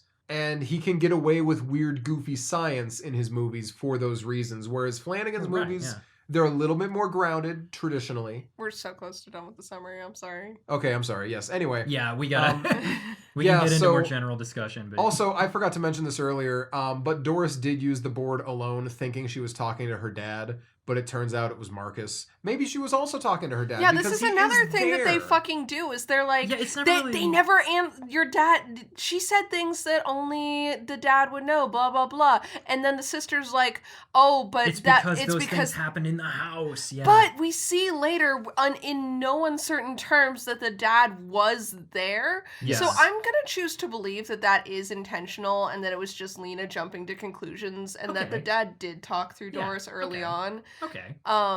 Because he's there, so yeah, there's no reason why I wouldn't have we're been. Getting multiple lines of thought because we're getting multiple ghosts, kind of. Yeah, exactly, and multiple characters. I would accept that, except the movie does a really poor job of presenting that. Oh, yeah, very much so. So you can literally believe the best or the worst of Mike in this specific situation. Yeah, it doesn't matter. Whichever way you want to go, they're both equally possible, yeah. Anyways, let's finish the synopsis. So, let's see. Father comes over, he's like, oh, this is a ghost, this is a demon possession, the Vatican has people for this, I'll contact them for an exorcism. Honestly, the scariest line in the movie where he's just like, the Vatican has people that handle this. I'll contact the diocese about it. Yeah. God, immediately jump to the Pope about it, why don't you? I love that because it shows you how serious he genuinely believes he's taking it seriously, which is very cool. Also, something consistently hilarious about possession movies is that the Catholic Church literally just has an exorcism division, and it's just a part of the bureaucracy of the Catholic Church. Where they're just like, well, we don't really do this They're anymore. just like, okay, I'll just call the exorcism guys, and they'll send a guy over on Monday. And, honestly, no, the funniest part is that is really how it is, though. Does the church actually have an exorcism Maybe division? not as actively anymore, but that was like a whole big part of it. They're like, well, we take the spiritual shit seriously, don't we? We're the Catholic Church. Is that what the whole thing is with that new movie with Russell Crowe in it, The Pope's Exorcist? No idea. Is there actually a Pope's Exorcist? Probably not. Not for the Pope. It doesn't matter. Whatever. Anyway, they end up going to the basement to burn the Ouija board. Of course, they burn it and then it comes back because that's a mainstay of this movie and every Ouija board movie that's ever existed. They get burned and they come back. This movie, last movie, every other movie that will ever be made. Yeah. You burn the board and it reappears like every haunted item in the world. The slasher killer gets stabbed and then he gets back up. Chucky comes back after you throw him away. Freddy pretends to disappear and he comes back for another movie. Jason has a bag now, but he's still here. You know, it's...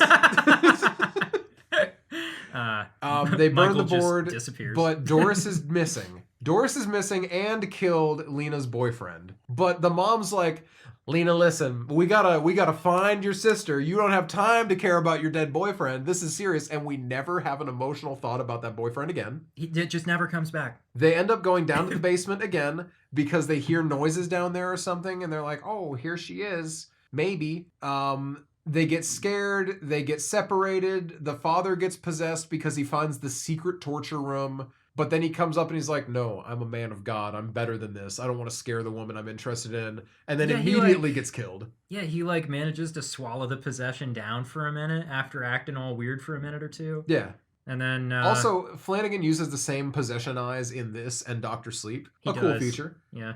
Let's see. The way he plays it in this one is actually kind of neat. I'm going to get into a bunch of stuff that I find neat visually in this Excited to hear about it. But yeah, the movie has me as soon as Father Tom steps into the building, the movie has me. I'm like, the hooks are in. I'm like, I like this movie now. He's cool. I like him. And as soon as he dies, yeah, I don't care anymore because the movie's on fast forward. We get bungee jumping dead boyfriend coming down and grabbing Lena, throwing her to the top of the stairs. God, that was so funny. The ghost saying, I'll have all of you. And like, it ends up culminating with the mom chained to the torture table in the basement. Yeah. Lena sews Doris's mouth shut and kills her.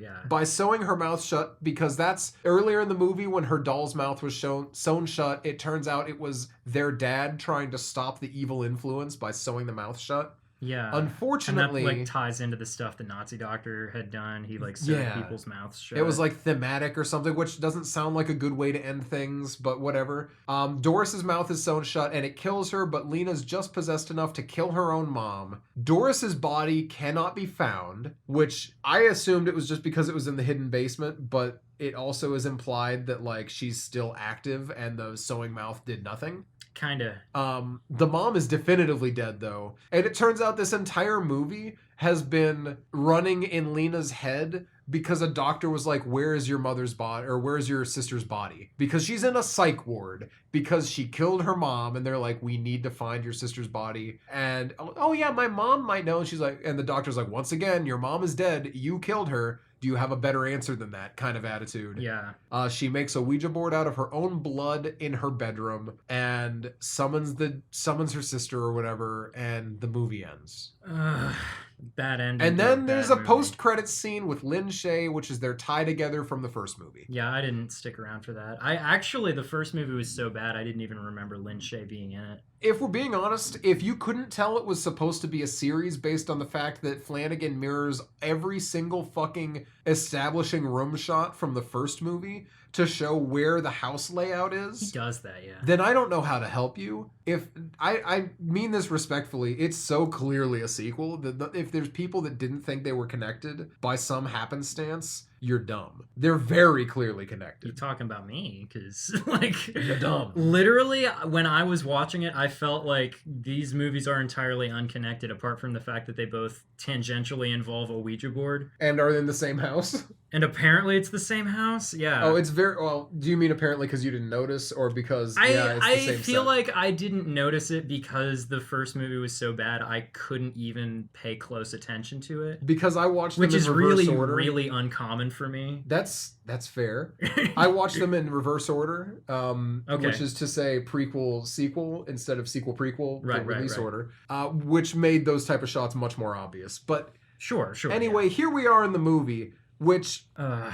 all these things that we're saying, you can see Flanagan's hand on this because the man is a very distinct director. Oh, You yeah. can- He's got his stuff that is in everything that he makes. Yeah, you can see the man from a mile away, and it's so much of a bummer to see such a sanitized version of what this man puts out, because we have, I mean, Jeff was talking about it earlier, we have the Flanagan hit points where we have Henry Thomas in there, we have the glowing eyes, we have the fucked up hand, we have a troubled family dynamic.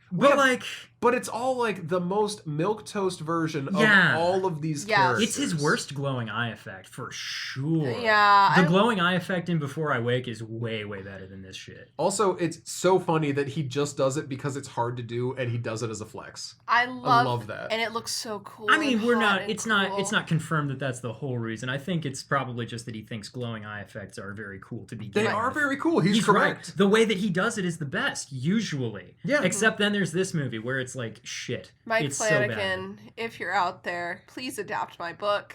I will do anything. The longer that we've done Flanuary, the more I've been like, Come on, Mike. oh, It's a This is the religious guy. book. it's a religious book, and I think it's really good.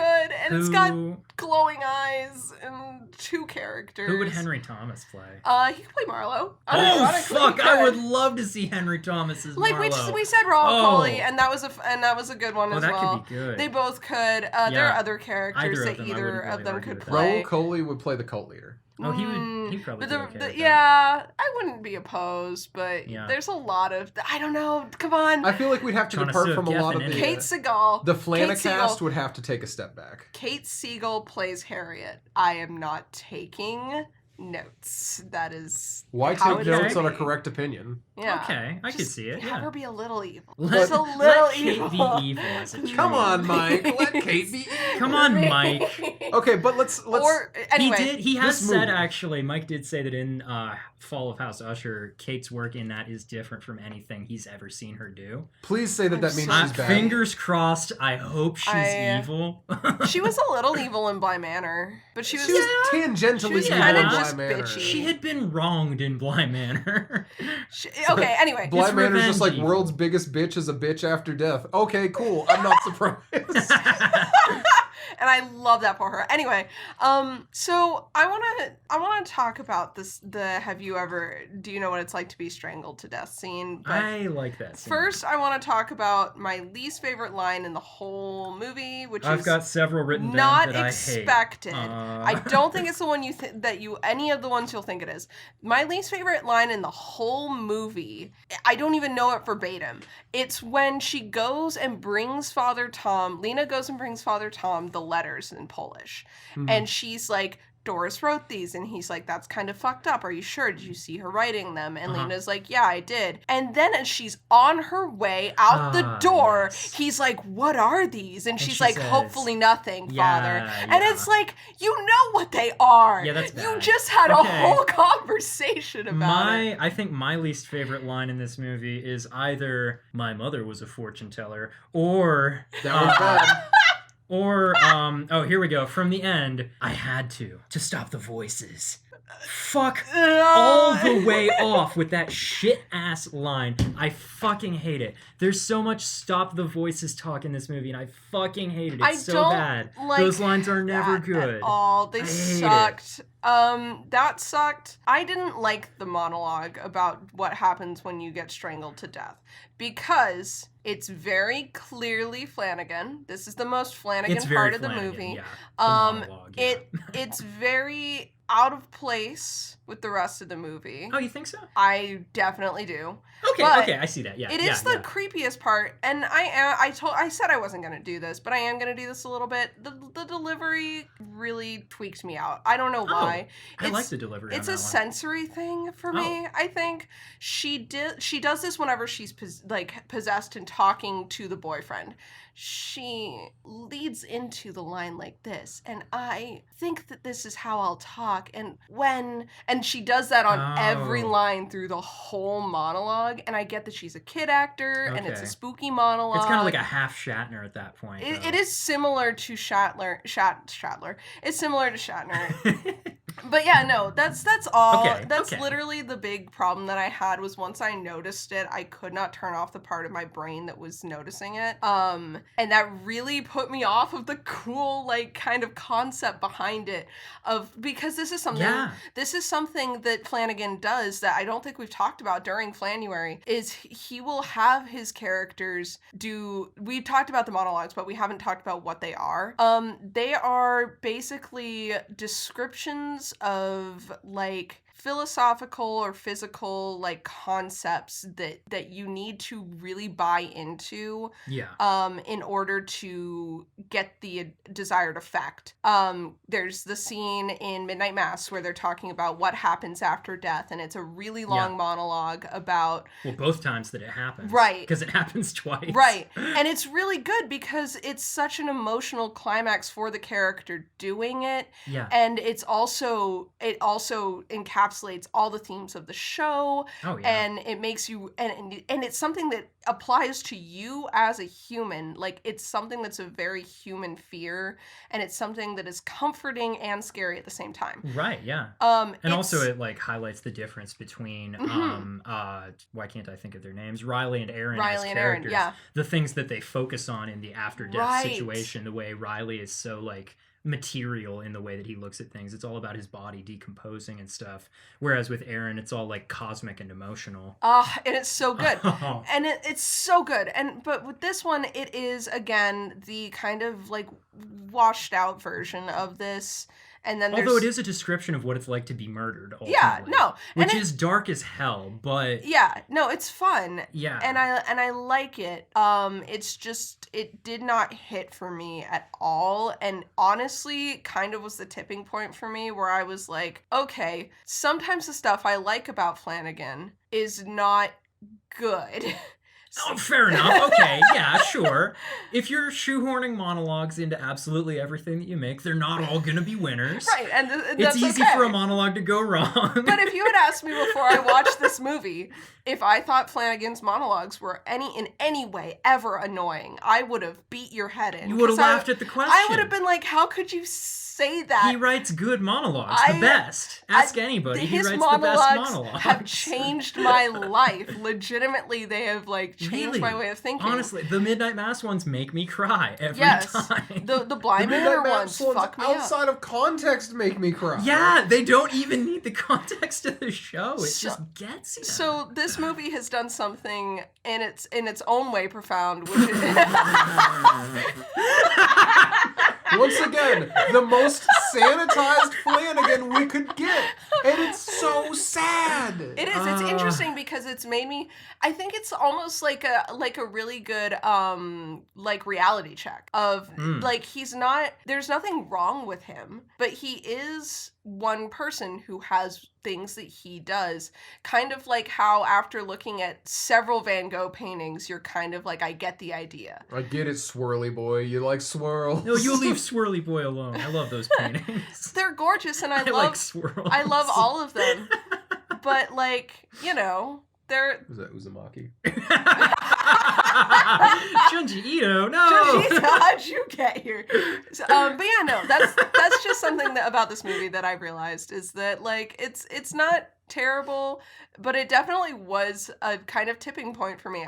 Obviously Mike Flanagan is still one of my favorite creatives of my that is alive in my lifetime. Yeah. This movie is a career misstep that was honestly inevitable. And as Everyone far as has career one. missteps It's so much better than it could be. It's so much better. I don't think it's a career misstep. This is just a, hey, Mike, do you want a paycheck? Yeah. And he said, yeah, sure. And they're like, cool. Fix our Ouija movie. And he's like, oh, fuck. Okay. And he worked with what he had. Yeah, this is the best he could do movie with a bad movie. Yeah. That he really did, like, the strangulation monologue outside of this movie, chilling. Even inside this movie, I still like it. But... Great for Jeff. Yeah. Not for me. Wow. And like, thanks for that. If you think it's deep, good for you. I think one of my other problems with the strangulation monologue was that I didn't care about the boyfriend at all, and I knew he was. Oh, not the for boyfriend a moment. was just there to be killed. I knew he was you just knew there it as soon to as he die. came in. And I knew how, and after the monologue, I knew how he was gonna die. I was like, I think I'm done with this character. You can just hang him now. I know you're gonna do it, so... Okay, so... On my rewatch today, do you guys mind if I go on a tangent about Please. something really stupid that doesn't matter in this movie? I would love it. The boyfriend's first line speaking when he is introduced at the party in the beginning, he's talking about why it's not possible for people to land on the moon. Oh god, that was so funny. Because this movie is set in 1967. Okay, but then this made me notice a bunch of shit for the entire rest of the movie. Anytime that the TV is on, right, and Doris is watching it, it is playing one of two things. It is either news coverage about astronauts, which there is a lot of moon landing talk in this movie for some goddamn reason. Yeah. I don't know what the deal is with that. If it's is it like an oblique reference to The Shining? I don't fucking know. That'd be hilarious. But there is a ton of moon landing and astronaut talk in this movie. Every time that the TV is on, half of the time, it is news coverage about astronauts and when it is predicted that we will land on the moon, because once again, it's 1967, it hasn't happened yet. Or it's this like really old Lizzie Borden movie. There are at least 2 separate scenes where Doris is watching the same Lizzie Borden movie. Yeah. Now, I don't know what is being done with this. I don't know what the significance of all the astronaut talk is. I just know it's all over the place. Now I'm a little out of the loop, shall we say. Lizzie Borden, who chopped up her family with an axe, is that the actress in the movie? It's the character. The character in the movie? I don't recall. This is something that I also don't know very much about, but I feel like I should. I don't know if Lizzie Borden is like a real story or like based on real events somehow, or if it's pure fiction. I feel like Lizzie Borden was real in Insidious, but that's all I know. Lizzie Borden is a real person who was tried and acquitted of murders. Did she do it though?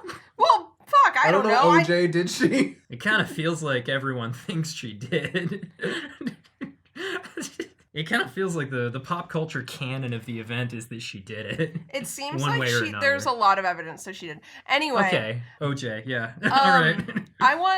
That's interesting because drawing attention to the time period this movie takes place in, again, doesn't do it any favors for a couple reasons. The first of all being that you want the spooky backstory to be something that was like 20 fucking years ago. Firstly, 20. at the most. 20? Not At time even. of this movie coming out, it would be closer to 50. No, I mean within this movie Wait. itself. You're making the spooky backstory. Okay, yeah. The World It's War in II 1967. Yeah. The war ended in 45-ish, right? 45 and the European front closer to 48 on the Pacific front, I believe. Right. Mm-hmm. So you're telling me that the haunting of this movie started at like 20 years ago at tops. That's why the math about the fucking Nazi doctor is so weird. The Nazi doctor needed time to move to America, establish. get established, and then start his stuff. So we're talking, it's closer to like 10 years. Literally. I don't know if it would be closer to 10, but like within 15. Yeah. And how old? And like, I've broken this movie wide the fuck open because Doris is 9 and she told him that she was pregnant with Doris while they were in the house because she told him in the shower. So in 57, they were in the house, which means we have That's the year that our dad was born. Shout out to Tim. Shout out to Tim. Shout out to Tim. Everyone wish Tim a happy birthday. Happy birthday, Hell Tim. yeah. Eventually it'll be his birthday. It's a few months from now. Most of the year. But... Most of the year, in fact. But it's not important. I like how you say most of the year. It's like 7 months. Is that not a majority of the year? Yeah, it's half of slightly 12. above It's more than half. Slightly, It is anyway. more than half. That's a majority. Anyway, this movie's let's say, timeline. because in the monologue we from the journal we do get a little like aside of, I'm sure many Nazi doctors fled to America after the war. Okay, which so- did happen. Well, no, it didn't. We brought They them didn't here. flee. They Yeah, were my brought bad. here Yes, on no, yeah, fucking they purpose. were. Because Yeah. our government was full of pieces of shit back then, just as it is now. Opportunists. And they wanted these doctors for their knowledge, and they were willing to just give them amnesty for crimes against humanity over it. Anyway, the timeline on this movie. Yeah, so the Nazi doctors get brought over here. Yeah. That means, so let's say that happens exactly after the end of the war. Let's say that happens, okay? Which means that we're going to say in 47, let's be generous here and say the Nazi doctor gets this house in 47. Which means 20 years. that in 10 years between the pregnancy announcement and the doctor, let's be generous even more and give him 45. Let's say from 45. Yeah, he just went straight from the Reichstag to wherever the hell this movie is set. It gives big Illinois vibes, right? I think it's set in Let's not get sidetracked. I'm pretty sure it's I in am like so California. invested on the It's in. fact. Okay. I'm pretty certain it's set in Los Angeles. So Actually, let's I'll say pull it back from up. 45 to 56, 11 years is the most we can reasonably have. Because let's say that they didn't move when they were pregnant. They moved into this new house. So we have 1 year of them living there. Hey, babe, I'm pregnant. They bought this house from Directly the from Nazi. They had to. Yeah, have. unless he spent even less time there Yeah. doing all of Unless his he evil. did all those murders in like a year and then moved out. Because Yeah, it's, well, but like no, it's that's not described as possible. being primarily experiments and shit. No, so that no, means but he here's would the have problem. had to In have a lot of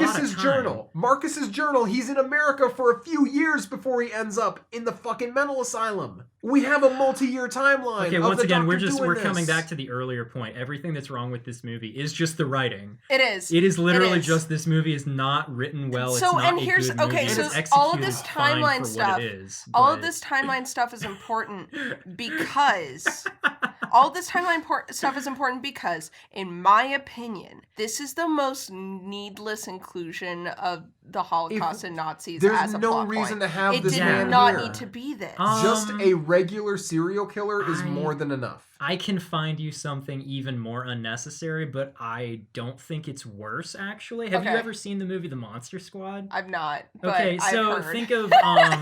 think of like Ghostbusters for kids. Yep. Even though Ghostbusters is kind of already for kids, you know? Think of a movie that's like trying to be Ghostbusters but for kids, and Okay. instead of ghosts, it's like Draculas and Frankensteins and such. I like, by the way, the general acceptance in pop culture of referring to vampires as Draculas. As a Dracula. Because yeah. it does conjure an image of a different thing. Well, it is in the Monster Squad. It is literally just Dracula and literally just Frankenstein. Yeah. And there's a mummy, and you know, The it's, mummy, it's one the could say. Universal monsters. It's those. Yeah. It's those. And the Dracula is explicitly Dracula, and he's played like Dracula from the book Dracula. And frankly, more things should be Dracula from the book Dracula. He's public domain, people. Let's get Dracula in some movies. And let's be real, no vampire on Earth is ever going to be as funny as Dracula. He's so funny. He's sexed up beyond belief. Dracula needs to be in more things. a vampire for the modern era, really. Drac, if you will. This is a Blade 3 reference. Nice. Blade 3 reference there. I haven't seen any of the Blade movies. The first two are fine. The second one's a Guillermo del Toro. Ooh.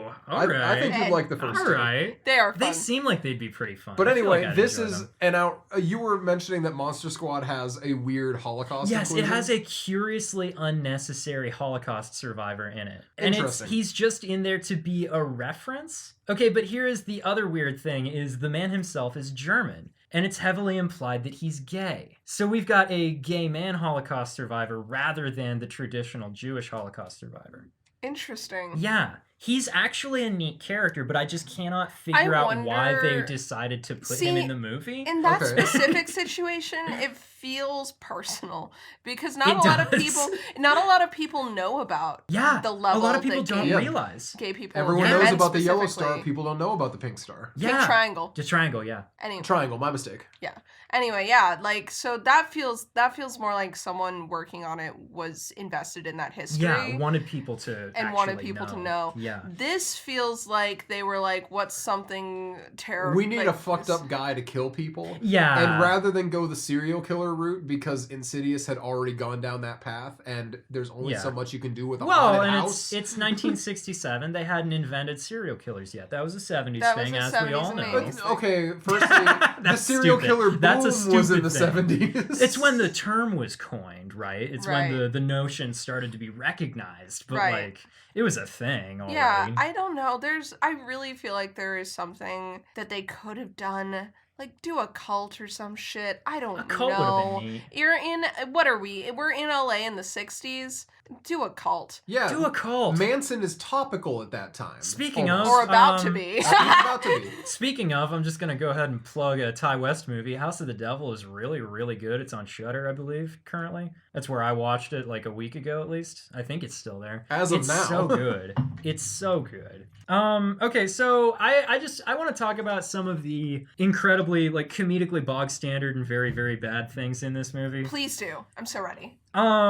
Bonding over dead spouses, I think, is a fun enough trope, so I don't want to count it against this movie. It does happen, though. It do be happening. Yeah. Okay, so one of the earlier indications that there's something wrong going on in the house is we get a scene where Lena is sleeping, she's in her bed, and we see her, like, blanket get slowly pulled down off of her, and then she, like, you know, without really waking up, pulls it back up, and then it gets pulled down again, and then she pulls it back up a little more forcefully this time, and then long pause, the blanket gets pulled off of her really fast, ooh, and she's like, freaked out, my blanket got pulled off of me, it's the middle of the night, I am angry. So, but with that in mind, I do think that happens in one of the first scenes in Hill House, doesn't it? Not Am I quite wrong? like that, I don't think. Something I just that similar that things whole happen, that but whole not like that. Okay. the blanket pull gag plays so predictably. It does. As soon as you see it start to pull down the first time, you know exactly how the next 3 minutes of movie are going to play out, and it's just like, what?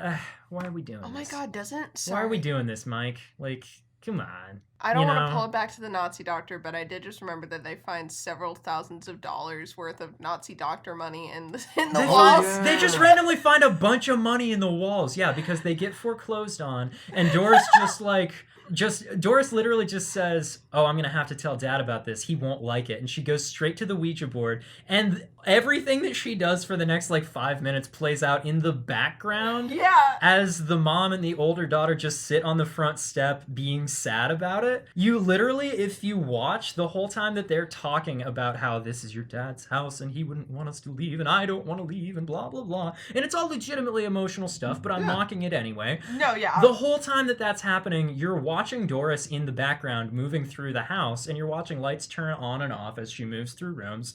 And then she goes, down into the basement and comes back up, and she has this bag that's just full of money. It's genuinely so funny when you It's say it like that. hilarious. It's as I said earlier, this movie could have been a fantastic comedy if it would have just been played a little bit differently. It doesn't even need that much adjustment. I think it's halfway there. It really is. It really is. Let's see. You don't have to talk to me like that. I don't know how else to make you hear me.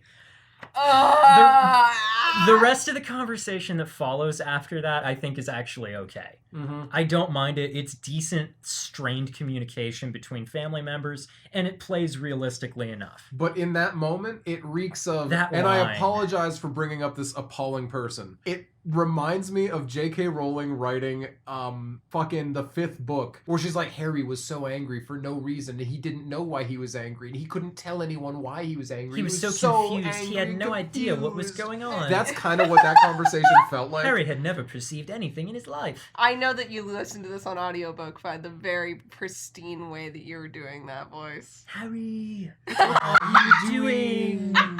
There's a couple of particular line deliveries that we can just say a particular way, and our entire family will crack up. We're hilarious with the right audience.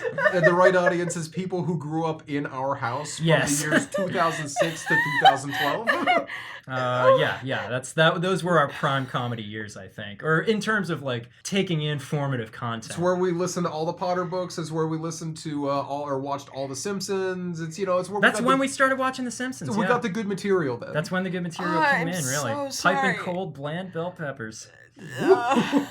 God. I love you guys. I can't. That was like the first episode of The Simpsons that we ever watched. Can you believe that? The one where Homer goes on this diet where the whole thing is just, if you're craving literally anything, eat a bell pepper instead. Yeah, it's the and bell he goes pepper to diet. like a football game. He goes to like some sort of It's a sporting baseball event, game. and he sees a guy Hot dogs, selling get hot the hot dogs. And he dogs. sees a guy selling beers, and he's like, oh. And then he turns the other way, and there's this guy just selling bell peppers at the ball game. Bell peppers, piping cold, bland bell peppers. That's good. Anyway, That's we good kill shit. with the right audience, and the right audience is family dinner. Anyways, we're supposed to be talking about Ouija: Origin of Evil right now.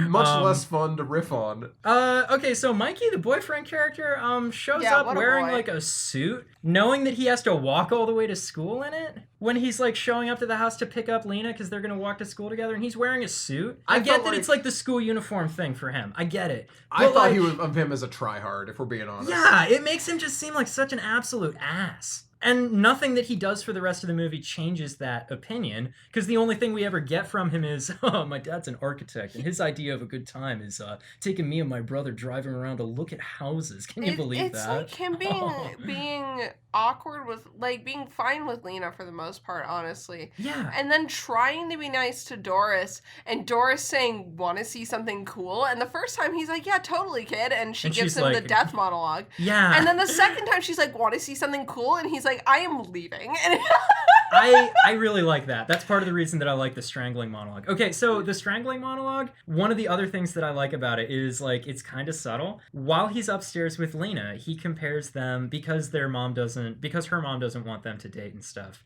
He compares them to Romeo and Juliet. And then she says this absolute stupid bullshit. oh my god. She says, more like Bonnie and Clyde in our case, actually, to indicate that, like, they would both be killed over it because her mom would be so mad. Romeo and Juliet both die in that fucking play. It's a perfectly good reference. it was just It's perfectly fine. cromulent. What Anyways, is she? Because I don't get her. But then when he goes downstairs, he gets the "do you know what it's like to be strangled to death" monologue from Doris. And as soon as she finishes that monologue, we get one shot of him just like looking overwhelmed and shocked. And she just very brightly goes, "Good night, Romeo," and goes and sits back on the couch. She wasn't present for that conversation. Right, because the house It's is the all ghost hearing that. interconnected. Yeah, I think which that's is fun. a fun little touch. Especially when the first shots that we saw of the ghosts were them interacting in different rooms of the house as well. I love Mike Flanagan's fucked up houses.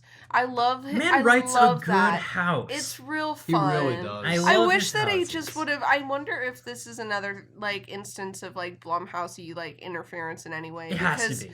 Because if I know anything about Mike, and I will presume to momentarily, like just for a second here, absolutely. I feel like he probably just would have gone with people die here and the house eats the souls TM. We've seen the backstories that he comes up with for his haunted houses. They're better than this. Yeah. Both Bly and Hill House have great house stories. Yeah. Especially Well, man, and I like love those are Bly. both based on like books and whatnot. Well, sure. But the books are There very- is that. are- However, But the books are still different than that. Especially Yes. like Bly's book is very different. oh, you haven't read Hill House, my dude. I meant to talk about that at the beginning of the episode. I'll talk about Well, it it's at the got- end. it's our Rules near closer. the end. I finally finished The Haunting of Hill House recently. I'll talk about it at the end and of you the need episode. to lend it to me. Yes, absolutely. Yes. When Becca is I will done let reading Becca it because finish she it. wants to read it. And she deserves to read good She hasn't books. started it just yet. She's building up to releasing her own book at midnight tonight time of Yeah.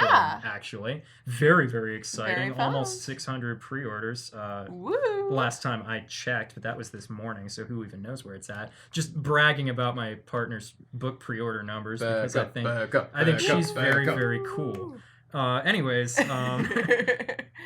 shit, I know I had more in my notes. Okay, so this movie, in all of its scares, I'm sure the both of you noticed this. I know Noah probably noticed this. This movie leans really hard on the absolute fucking cheapest dog shit stunts, like the blanket pull gag or the spooky, scary smiley face that sends shivers down your spine. Yes. Or the boyfriend dropping. Or the boyfriend dropping. Yo-yo like, boyfriend. Even, like, that Yo-yo one, that's boyfriend. actually, like, good in a different movie. Yeah, in It a could different be. movie where they actually let it sit instead of the Yeah, mom immediately going, we need to focus. Yeah, and we then, have like, to move dragging past her this. away. God, it was so funny.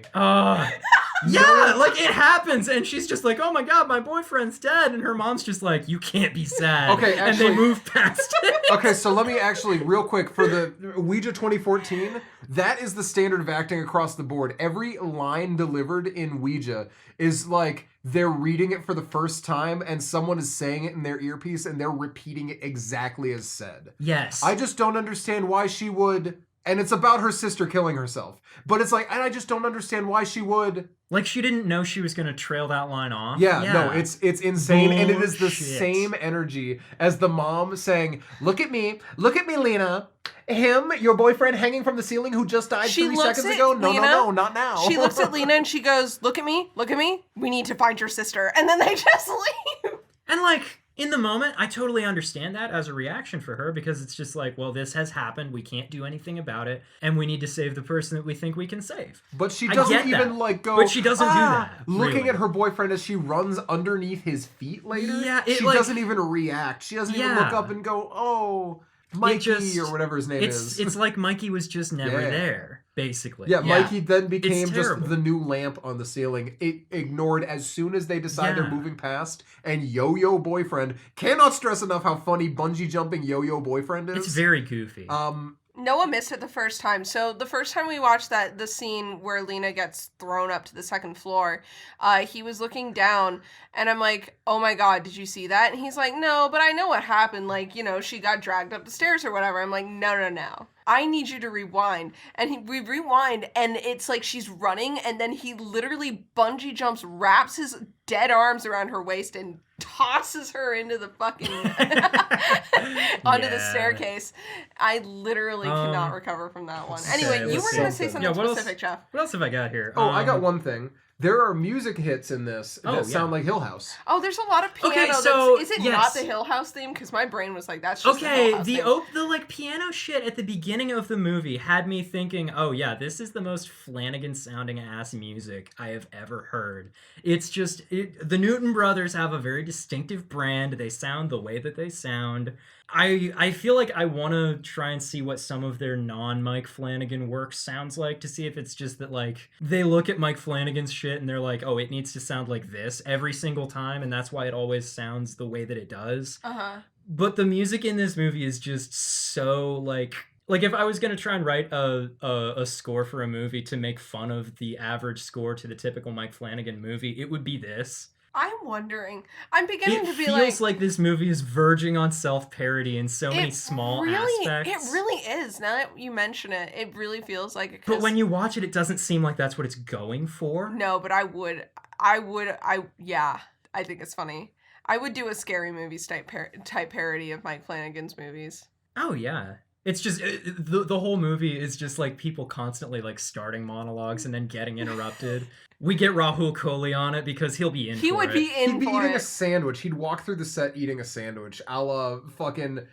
What's his face? The guy from Glass 11. Onion? Oh, fuck. The Brad Pitt guy. Yeah, Brad Pitt guy. I was gonna say... Or the Glass Onion guy, too. I was gonna say that you'd show up to his house and be like, Raul, do you want to be in our movie? And he'd be like, can't, mate, I'm in the middle of a 4K tournament and a 40K tournament, and then he'd like dip. And that would be it. And you'd see in the background he's like painting minis and shit. The one uninterrupted monologue in the movie is Rahul Kohli talking about Warhammer 40K. Yeah. Can I real quick?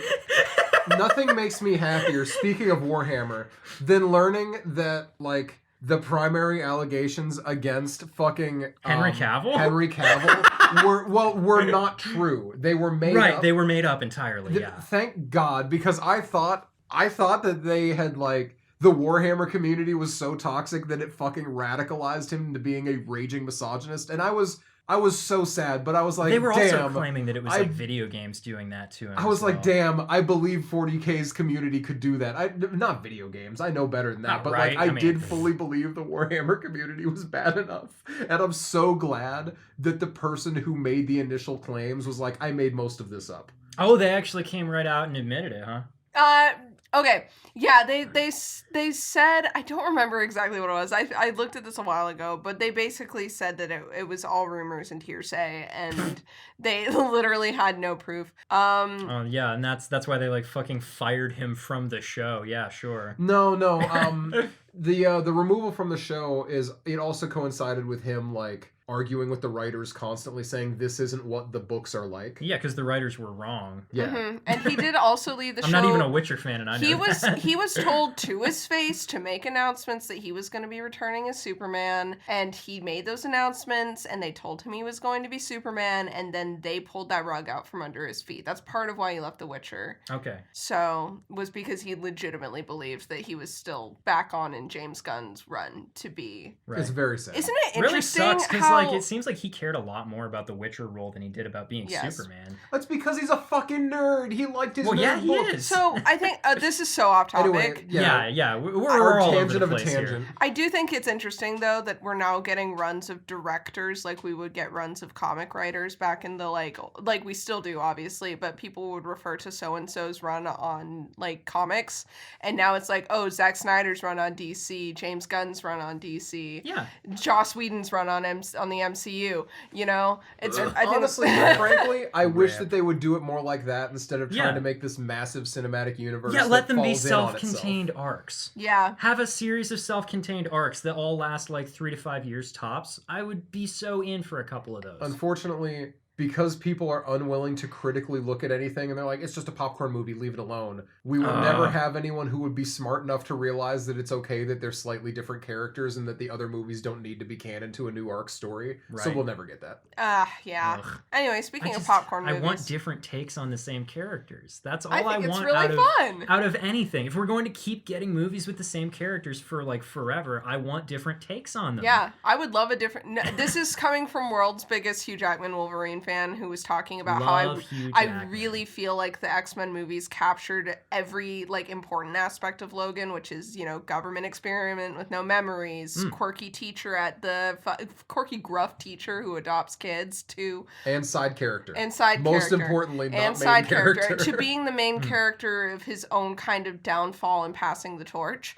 Like, that is every important aspect of Logan as a character. Fuck, Logan was such a good movie. Oh, it was such a good movie. But I would still love to see a different take on the character because there are things that I don't think we saw explored in the movies, like his relationship with Nightcrawler.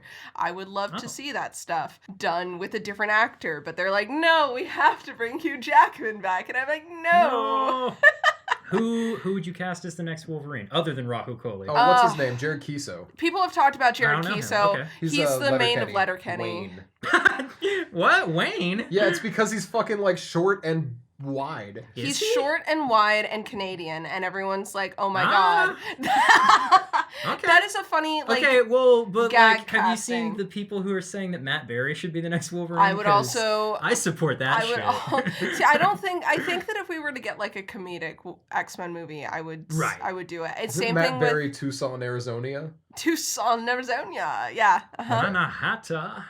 I finally took your advice and started watching What We Do in the Shadows the other night. I'm like 4 episodes in. It's already the best show I've ever watched. So oh my god. Good. Oh, I can't believe I put it off for this long. Noah's watched like the first 2 episodes and really enjoyed Mark Prosh's character of Colin Robinson. God.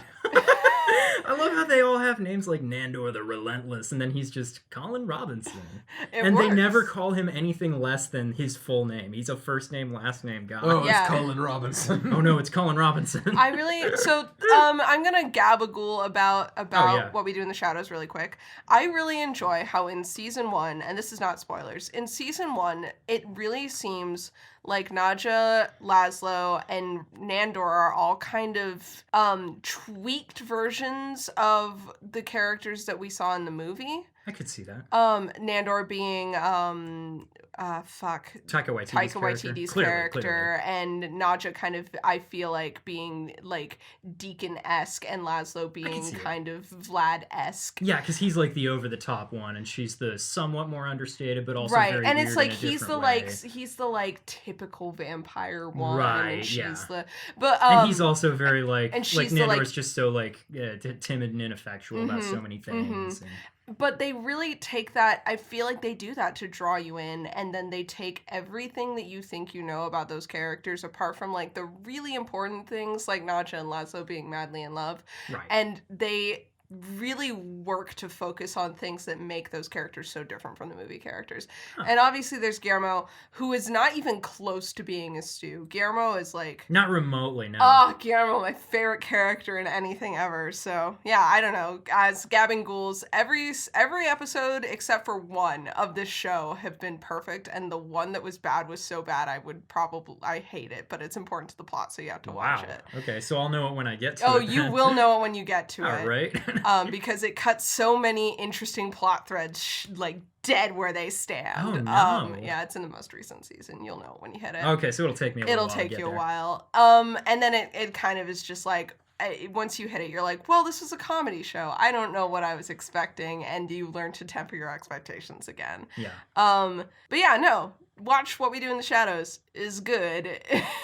And don't watch this movie unless you really... Well, yeah, unless you're really committed to doing a a full run of the Flanagan movies, in which case I'm gonna say it's worth it. You want to put it early in the run so that you don't end up like capping it off, building up with the to negative. nothing. Yeah, you want to watch this like kind of early on. No, not so early on that it discourages you from doing the whole thing, but like you want to put it early in the process. Yeah, because otherwise it will feel exactly like what I've described, which is a reality check on the fact that Flanagan is just doing the same thing. Yeah. Which is fine. It's okay. Okay, so do we want to take just a quick couple of minutes and talk about some kind of neat things that are in this movie? Yes. I would love to. Okay, I so would love to. True to form, things. Mike put a Stephen King reference into this movie. Did you I catch it? fucking did. I don't remember what it was, but wasn't it as fucking Henry Thomas is like running up the stairs? He says some shit that I like looked at Noah and I was like, I feel like that's a King. I wasn't I don't even remember that. thinking of a spoken line when I said this, actually. Okay, Yeah, what really I'm thinking feel like of When that's Henry is- Thomas said, this, all must serve the spire, or whatever the fuck it was. All things serve the beam. Yeah, that. That's good, very good, Noah. Good memory. What were Thanks. you gonna say? I was referring to this note that I have written in my notebook here. Oh, was that it the just Deadlights says, shit? Yeah, it just says she's Pennywising. Yeah, that Oh, was. I did know yeah. that is what it was. I turned to Yeah, Noah. She was Pennywise she and real has hard. one of the weird ghost guy's glowing eyes like in her mouth, Yeah, and she She's like She's Pennywising? yeah, that's just what It I was was- thinking. Oh, she's Pennywising, and that Yeah. was- I mean, that's also what I was thinking, though. I'm like, Yeah. oh, yeah, just like Pennywise. Yeah. And then I got into this loop of, did that movie come out yet? It did that not. I had It that didn't. same thought. I Yeah. turned to Noah and I said, "Wow, that's some deadlights up in this bitch." And Yep. then I looked back at the screen and said, "Guy who's only seen Boss Baby voice." yeah. But yeah, no, Um, it definitely felt like the deadlights. Yeah, it's that's I'm certain that's what he was thinking of when he did Without it. a That's doubt. just I mean it's Mike. Come on. Yeah, no, But, 100%. Okay, so we were talking earlier about how the possession eyes. It's just the same like white contacts that he used in Doctor Sleep, and it was in the Evil Dead movies before that. But I'm not talking about the Evil Dead movies right now.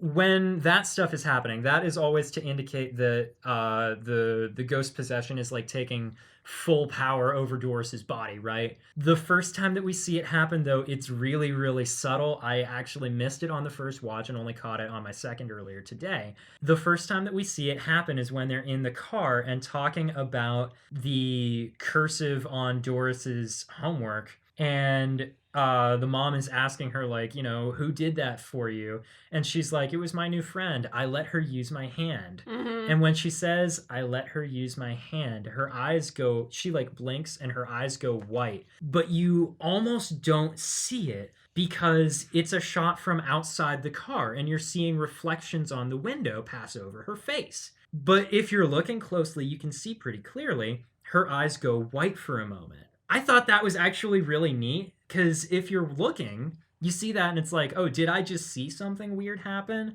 And then it's not until later when you get a more explicit possession moment that you realize, oh, that is what that is. I thought that was kind of neat. That is cool. That, and also a lot of times when she's doing possession stuff, or after like the possession stuff starts happening through her lighting is like, I'm always talking about the lighting. Her lighting is like different from the way that everyone else gets lit. Did you catch this?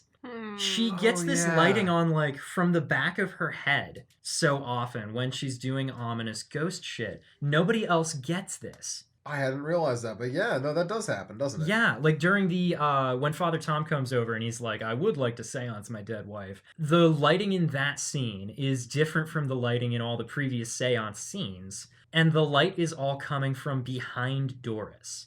And it's when we get shots of Father Tom, he's like lit from the side. Half of his face is kind of in shadow, and that's like, thematically, cinematically, that's indicating to us that he is hiding something from everyone else in the room throughout this seance, because then we find out that he's been lying about a bunch of stuff and like just, seeing if it's all for real and whatnot, because he knows what movie he's in somehow. He just showed up that prepared.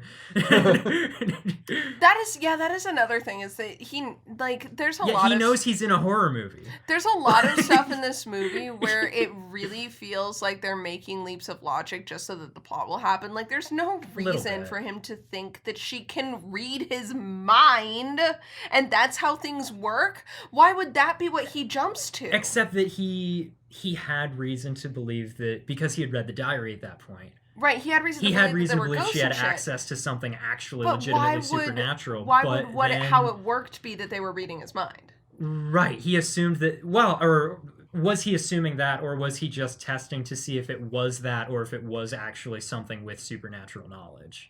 Right, was kind of how I read it, at least. That's okay, Either but I way, still don't it understand. Feels too much like he just knows he's in a movie. It feels like he like, there are a million things to assume when you read what he read, and you know what you know about their family.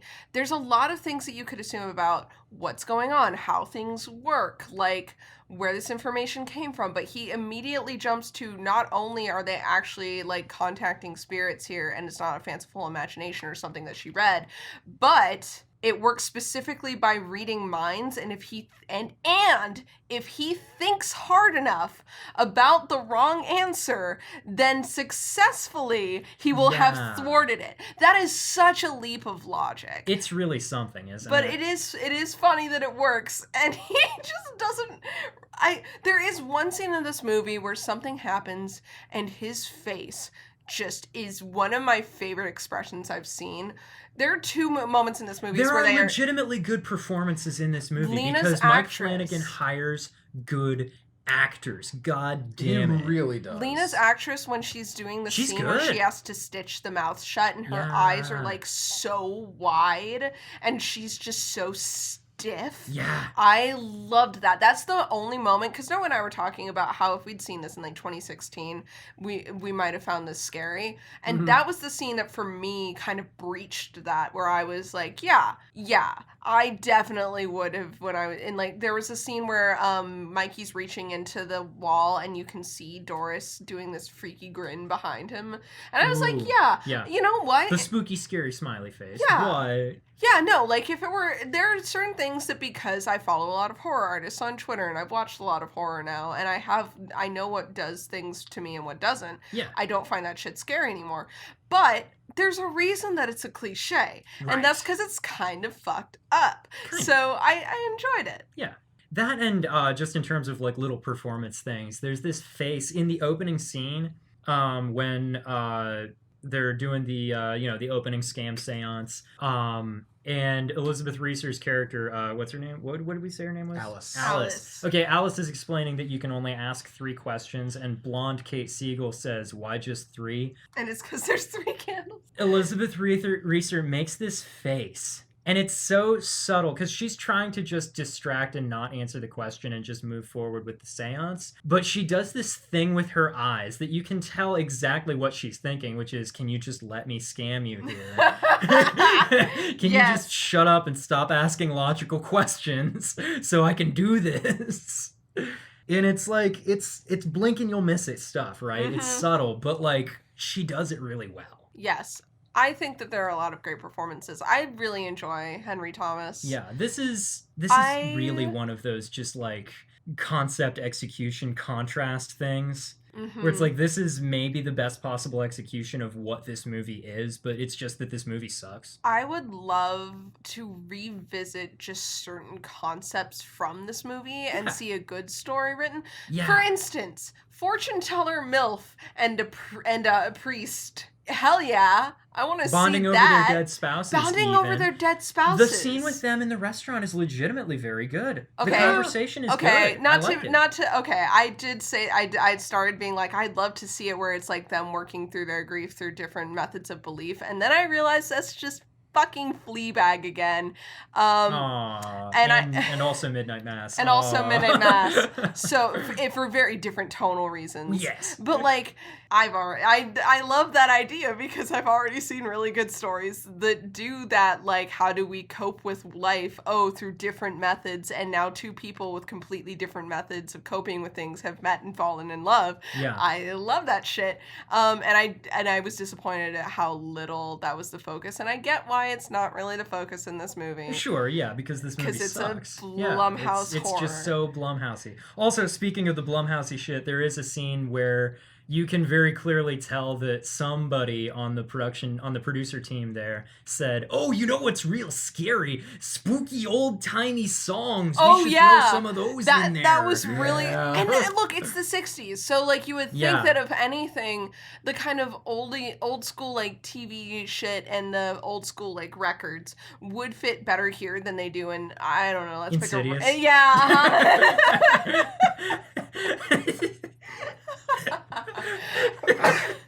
But no, you'd think they would fit really well here. And the only example I can think that worked in this whole movie is the credits song. What was the credits song? It was I don't even Goodbye. remember. I think it's called Goodbye, Little Once Girl. the credits started rolling, I closed it so fast because I was just so happy for it to be I over. left it open long enough to wonder if the planchette in the credits was spelling anything out. It's not. It's picking almost exclusively consonants, so there's no fucking way. Well, maybe it's just spelling out Welsh words. Who knows? I think by the like third time it selected like an N or an S, I was like, no, like, yeah, this is going nowhere. All right. And then I saw Michael Bay's name, and I was like, fuck that guy.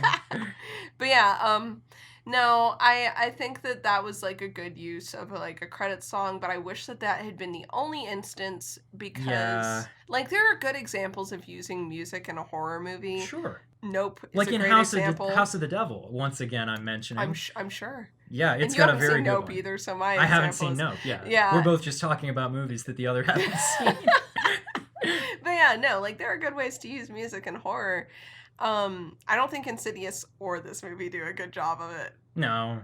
Insidious is worse because unfortunately... Because it's Tiptoe Through the Tulips. Exactly. Yeah, unfortunately, that's a meme song now. And I don't know if it was at the time, so I'll give them a little bit of the benefit of the doubt. I remember hearing my parents' friends make jokes about it before that movie came out, so I'm pretty sure it was already kind of a joke song at the time. Yeah, that's one thing. And then like I think I've seen more movies that don't use music well than do for as far as horror goes. Yeah. Because I love Malignant. Y'all know this. Oh, absolutely. Is that a good use of Where Is My Mind, do you think? No. Not that much. It's perfect for the way perfect. that the movie is. I think it's amazing. What's absolutely perfect is the use of titanium in Megan. I need to watch Megan. I haven't. You absolutely need to watch Megan. Holy shit. I need to. It's on my I list. love that movie. We'll gab those schools next time, folks. I really feel like... Do you have anything else to say? We've gone for so long here. Even if I have something else to say, I shouldn't. All right. I have Noah's notes to get through. Oh, shit. Yeah, I forgot about that. Yeah, we got my notes. There's some notes. some glasses. Oh, actually, there is one cool thing I would like to bring up. And it's in the notes. Flanagan wanted to commit to this movie feeling like an old style movie. Oh, yeah. So every 20 minutes or so, there is a fucking big ol' what is called a cigarette burn appears in the top right corner because that is the signal to change reels traditionally. Yeah. Oh, that's what the deal with that was. Yep. Okay. That, and also like it's not a consistent thing in the movie really, but there's a handful of like shots and short scenes and stuff, like reverse shot type stuff that feels very like 60s 70s to me. Yes. Just in the way that it's like framed and whatnot. Yeah, he wanted to commit to the bit, and that's kind of cool. Yeah, I feel like he maybe could have committed a little bit harder, but I understand why he didn't. This movie being what it is. Okay. We have Noah's notes here today. Noah says, I could literally kiss Mike. That's all For that the making note this says. only 98 minutes. Nope. This is revisionism. That's all that the note says. It says that he could literally kiss Mike, and I that's could it. too. I think So could I could You know also. what? Not afraid to say it. The way that Noah is. No, It's wild how differently I feel about the length of this movie at the end of it. Yeah, Noah says at the It beginning. should be shorter. It's longer than it should be. The first note Noah says is, I could literally kiss Mike for making this only 98 minutes. This feeling will not stay. Second note, as previously stated, is just in all caps, blonde Kate. Yes, Kate is wearing a blonde wig. She it's looks weird nice. to see. She does. She but always looks nice. Her eyebrows make it very obvious that the blonde is not her real hair color. She doesn't her look like a roots blonde. make it obvious that it's not the real hair color. Oh, I didn't even notice her roots. Her roots are there. I thought it was a wig. Also, I'm going to go with the third note, split diopter. There's a split diopter shot in the beginning, and What exactly is that? That's another effort he made to make this movie feel a little bit more retro. So, a split diopter is where you have a foreground and background item both in equal focus. Oh. And it is the moment when we're full focused on her face and full focused on the candle in the cabinet. Right, and then we also get a use of that when the mom is doing the first test thing with the Ouija board, and we get the shot of Doris like reacting to all of it while we have Lena in the background just being like confused by the fact that her sister is talking to nobody and saying weird things. It's a trick done by a split lens kind of setup. Oh, that's how they do that? It's neat. It's that's a classic so fucking look. Cool. It's like something that you don't see done as often anymore. Right. Firstly, because digital focuses in different ways. Yeah. But also because it looks corny. I like it though. I think it's cool. It looks good. Yeah, it's especially as a thematic thing. Very cool. Anyway, Nina, go off. Noah says, I do love this whole scam lady opening. Immediately followed by, oh, my bad. She says it's not a scam because she helps people feel better. I did love that. Noah says, look at that conversation pit. I love the internet. We got a conversation pit. I love the internet for making people aware of the conversation pits again, because that's not a thing anymore, but it also does bring to attention how rich the family is that that she's hanging out with. Oh god, as soon as she walks up to the front door you can tell, because those doors are absolutely insane. If you're gonna watch this movie for anything, watch it for those fucking doors on that house. Yeah. Not the main house, but the one that's only there for a minute. Yeah. Noah says, I love Betty going, oh my god, constantly. That is the best humor in this movie, is when they're initially playing the... I love Betty. She is such a funny character for that one scene that she's in. I wish we got more of her.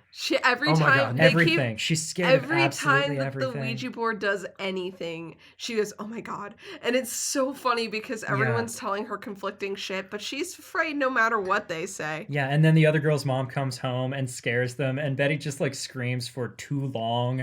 It's so And I good. think that's a very funny gag. Betty, Once again, my this beloved. movie is so close to just being a really good comedy. Noah said, I'm always a huge fan of worlds where witchcraft is real and works, but somehow people didn't notice until they got one of those evil, wicked Ouija boards. The impression that I get is that Ouija boards are the only real form of magic in this world. Yeah. And that doesn't make any goddamn sense whatsoever. Right, the entire rest of her seance thing, fake. All fake. But the Ouija board that you can just buy from Hasbro, that's real. That shit's real. So funny. Christian moms be like... Exactly, yeah. Well, except they also say that every other form of magic is real, but not in the way that you think. It's just evil. It's just Satan getting your soul. God, I do love that. Noah says, this is for a kiss scene. That slow-mo is so weird and awkward. Just reshoot where they take an extra second to move in. That was whack. We rewatched that kiss. Oh, it was so bad. There's like just a half second of slow-mo as they come close to each other, and the frame rate drops to half, and it looks so bad. Are we talking about the almost kiss that Father Tom interrupts? No, Lena and Mikey kiss in the bedroom. Oh, right, that one. Okay. And they just drop. They just like manually do slow-mo. Yeah, because they wanted it so to bad. hit at the right point of the song, and apparently the shot moved a little too fast as he was going in, so they're like, this doesn't fit the vibe. I feel like it's incredibly easy to just shoot a slower kiss. Yeah, that's what I'm thinking. Just time that with the music. I mean, shit, you don't even have to edit that. You just have to put the song on set. I mean, they literally... and tell your actors kiss at this particular moment, and they'll do it. Like, I don't know, whatever. Noah says, skull with no teeth. But how? I think is there not just like tape over the mouth or something? No, so it's the sewn shut mouth. You get a better view later, but at one point it does look like there's no lips. It's like fused somehow. Yeah, it looks like there's no lips. The skulls look no weird. teeth. It's just like a fused bottom. Yeah, it's just like. Is this explained in the movie? No. Why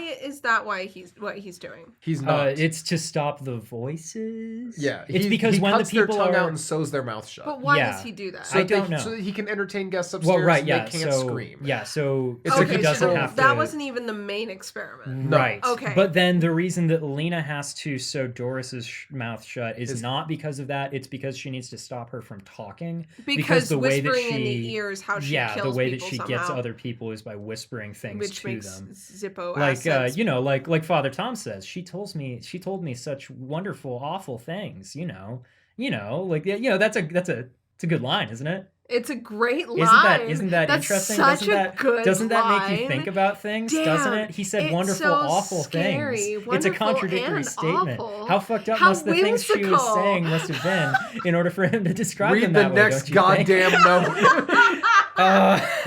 think? I want to know what this note that says L, massive L, incredibly huge L, mid-ass movie, what's that in reference to? I think that I had to do it to stop the voices. No. Okay. Based on where this is in the... Wait. No, this It's, absolutely... okay, so it's after she breaks her hand getting out of the thing. Well, after she But bruises her hand getting out So of the she's thing. checking out Doris's body. I think it's when she kills her mom. Okay, yeah, Okay. no, because look, so this is something I said, but when we watched the movie, but when she says, "I think I'll have you all," I expected kind of more of an Oculus ending. I expected it to kind of end right there and kind of cut to like the whole family on like film grain standing in the door frame with all of their eyes whited out, Sure. and just call that good. I did not expect That's the kind of ending I expect from this movie. Exactly, and then it just keeps Which is fucking ass going. also. Oh yes, Oh, also absolute ass. bad, but it is better Absolute than what we ass. get. Yes, it's shorter and it also is better. Noah said, so These are not very many notes. no, they aren't.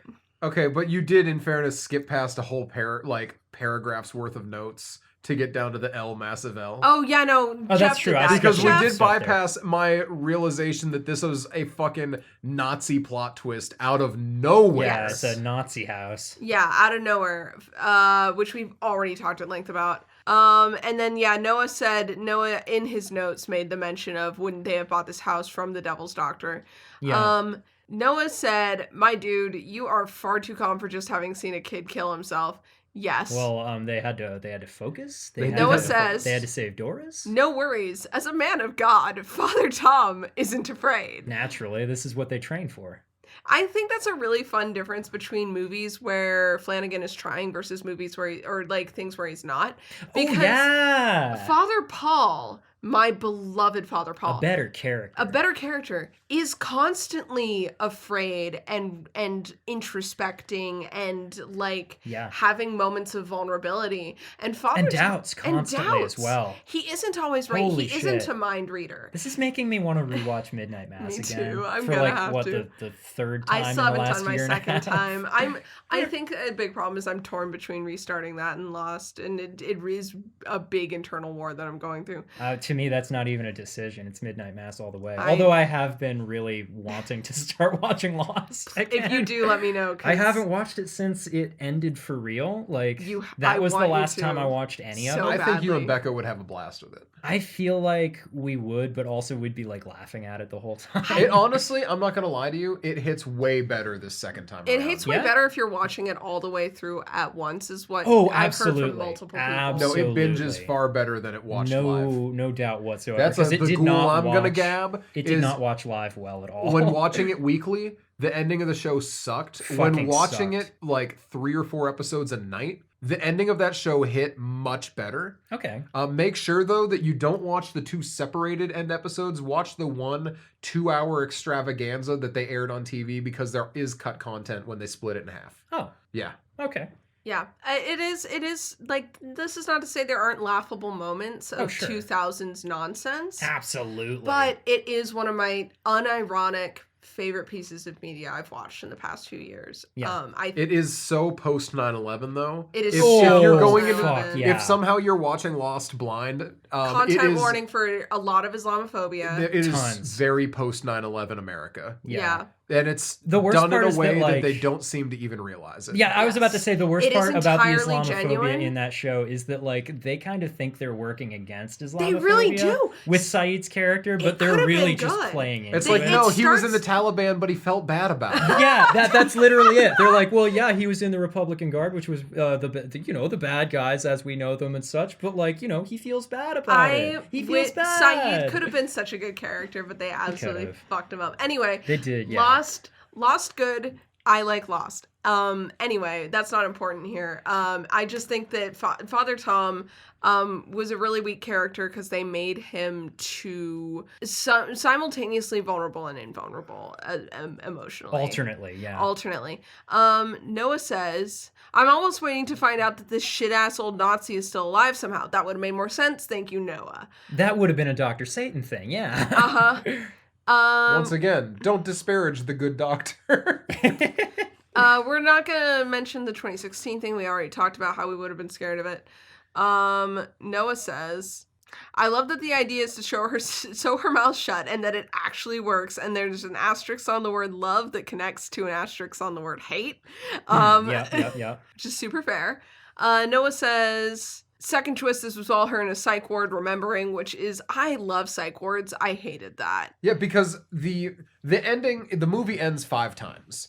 And one of the endings is Lena being left alone in the basement after killing her mom and sister, and her boyfriend is dead, and Father Tom is dead, and she's just there and questionably still possessed. That is an ending to this movie that's good. Then we bring the psych ward in for no reason. And then the psych ward ends like 3 times on its own. The psych ward comes in because they had a shot of Lin Shaye in the psych ward where it was supposed to be, this was like someone coming to visit her, but it's so far in the future. Is Lin Shaye supposed to be our girl again? It doesn't matter. Is Lin Shaye Lena? I don't care. It's exhausting. Yeah. This movie is just... It's if just you bad. watch It's it just with bad. a critical eye, it's a bad movie. If it's just on as a goofing around watching movie, it is fine. Sure, I guess. I feel like if you're going to pick a goofing around movie, you're better off picking a better goofing around movie. Like Psycho Freaky. Gorman. Or Freaky. Depending on the time you want. Or Bodies. Honestly, all yeah. better movies. An all-time Emma favorite, which I feel like when I gave it an 8, Emma was very hurt by this. And I know Emma won't listen to this, so it's a bad apology. I don't think it's bad. I think it's great. It's just not a 10 for me. It's a favorable very review. fun movie. It's very fun. I liked it a lot. Yes. Much like Psycho Gorman, which I fully intend to make the podcast watch at some point in the I am excited for future. when we do that. Yeah. I am very excited for when we do that. But for now, the next What are we movie gonna watch we next watch, time, Noah? boy howdy, it's not going to be Psycho Gorman. It's March of the Zombies. March of the Zombies! We are going to watch 2 movies. We don't know which order. I mean, hey, Flanuary took 2 months. March of the Zombies doesn't have to be It could go limited all the just way to the month of June. March. That's It can fair. go as long We- as we fucking want. We have picked 2 movies. We don't know Yes. which order we're going to watch them in because we don't know which ones are It depends on easily how accessible they are. Right. But it's going to be Train to Busan and 28 Days Later. So, Very excited for both. very excited for Very both. excited. So yeah, tune in for those. I'm excited because Last of Us is really big right now, and I haven't really been into Last of Us. And I'm excited to watch some zombie movies that I know I'm going to like. Yeah. So, yeah. I do definitely think you're going to like 28 Days Later. I know I'm gonna, because everything that I've heard about it, I know that I will. Same with It's got that Christopher Eccleston in it and that Brendan Gleeson. Dang. Can't miss with those 2. No. I mean, Eccleston's not in a lot of it, but like, Yeah. Anyway, tune in next time. And for now, we've been your 3 of 4 hosts. I'm Nina. You can find me at Nina Wolverina on Twitter and Instagram, and on Tumblr it's Nina Wolverina with a 3 instead of the E.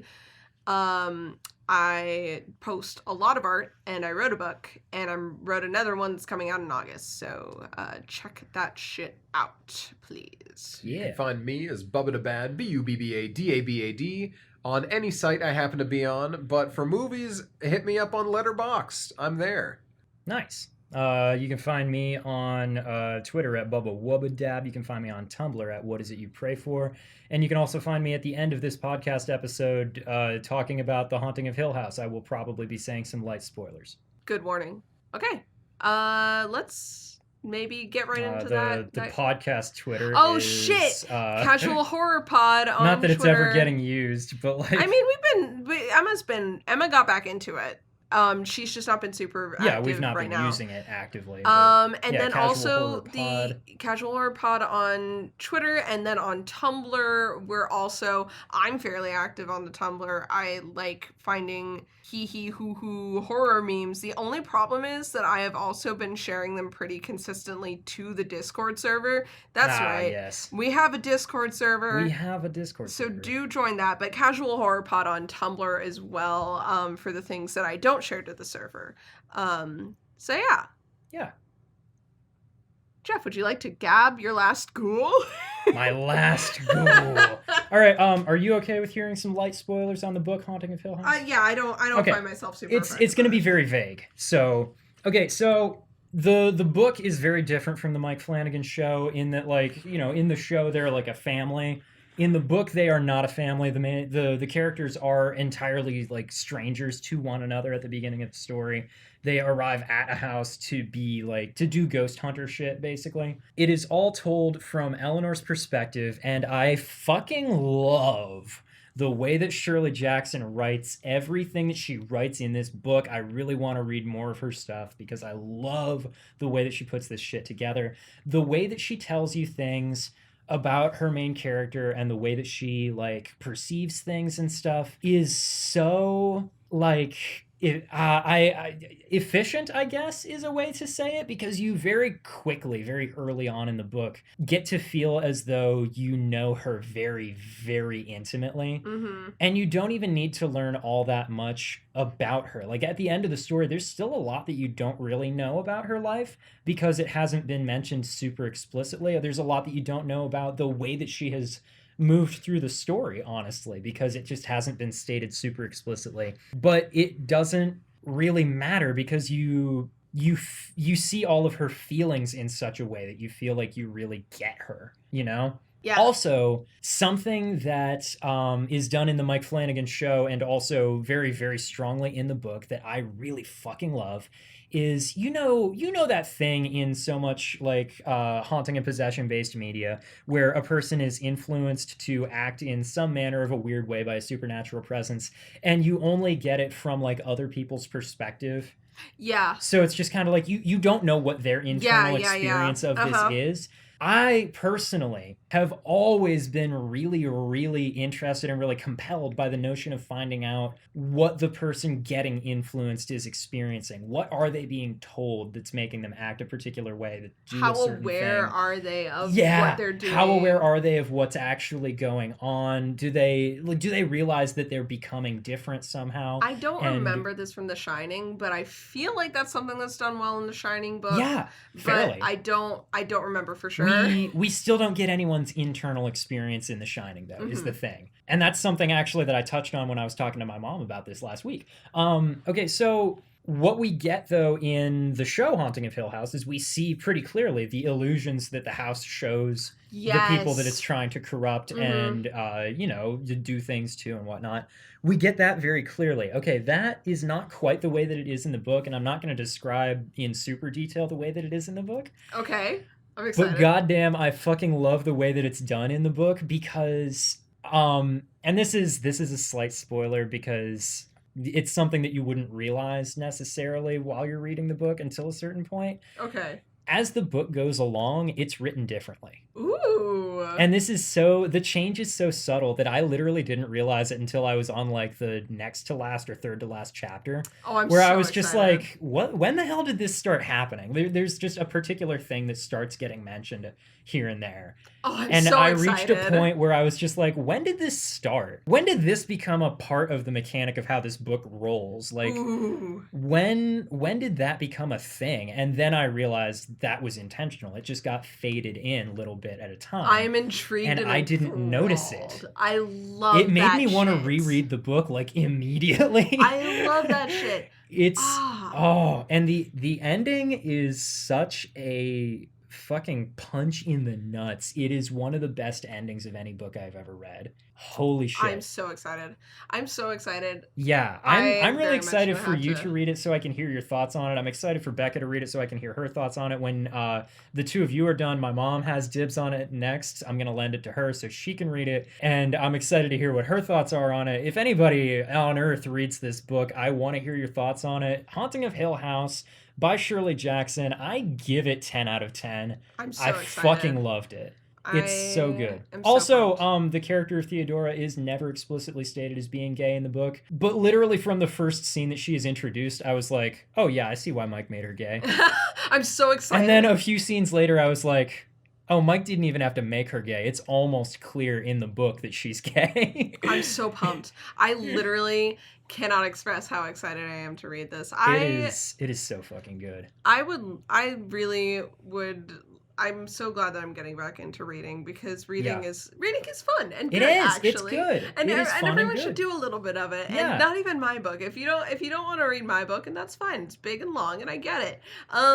Read Haunting of Hill House. Read this fucking Hellbound Heart. Read Revelator. God, please. The Hellbound Hellbound Heart is short even. The Hellbound Heart is super short. I have to get to Revelator, but first, my immediate next book, I should mention it on this podcast.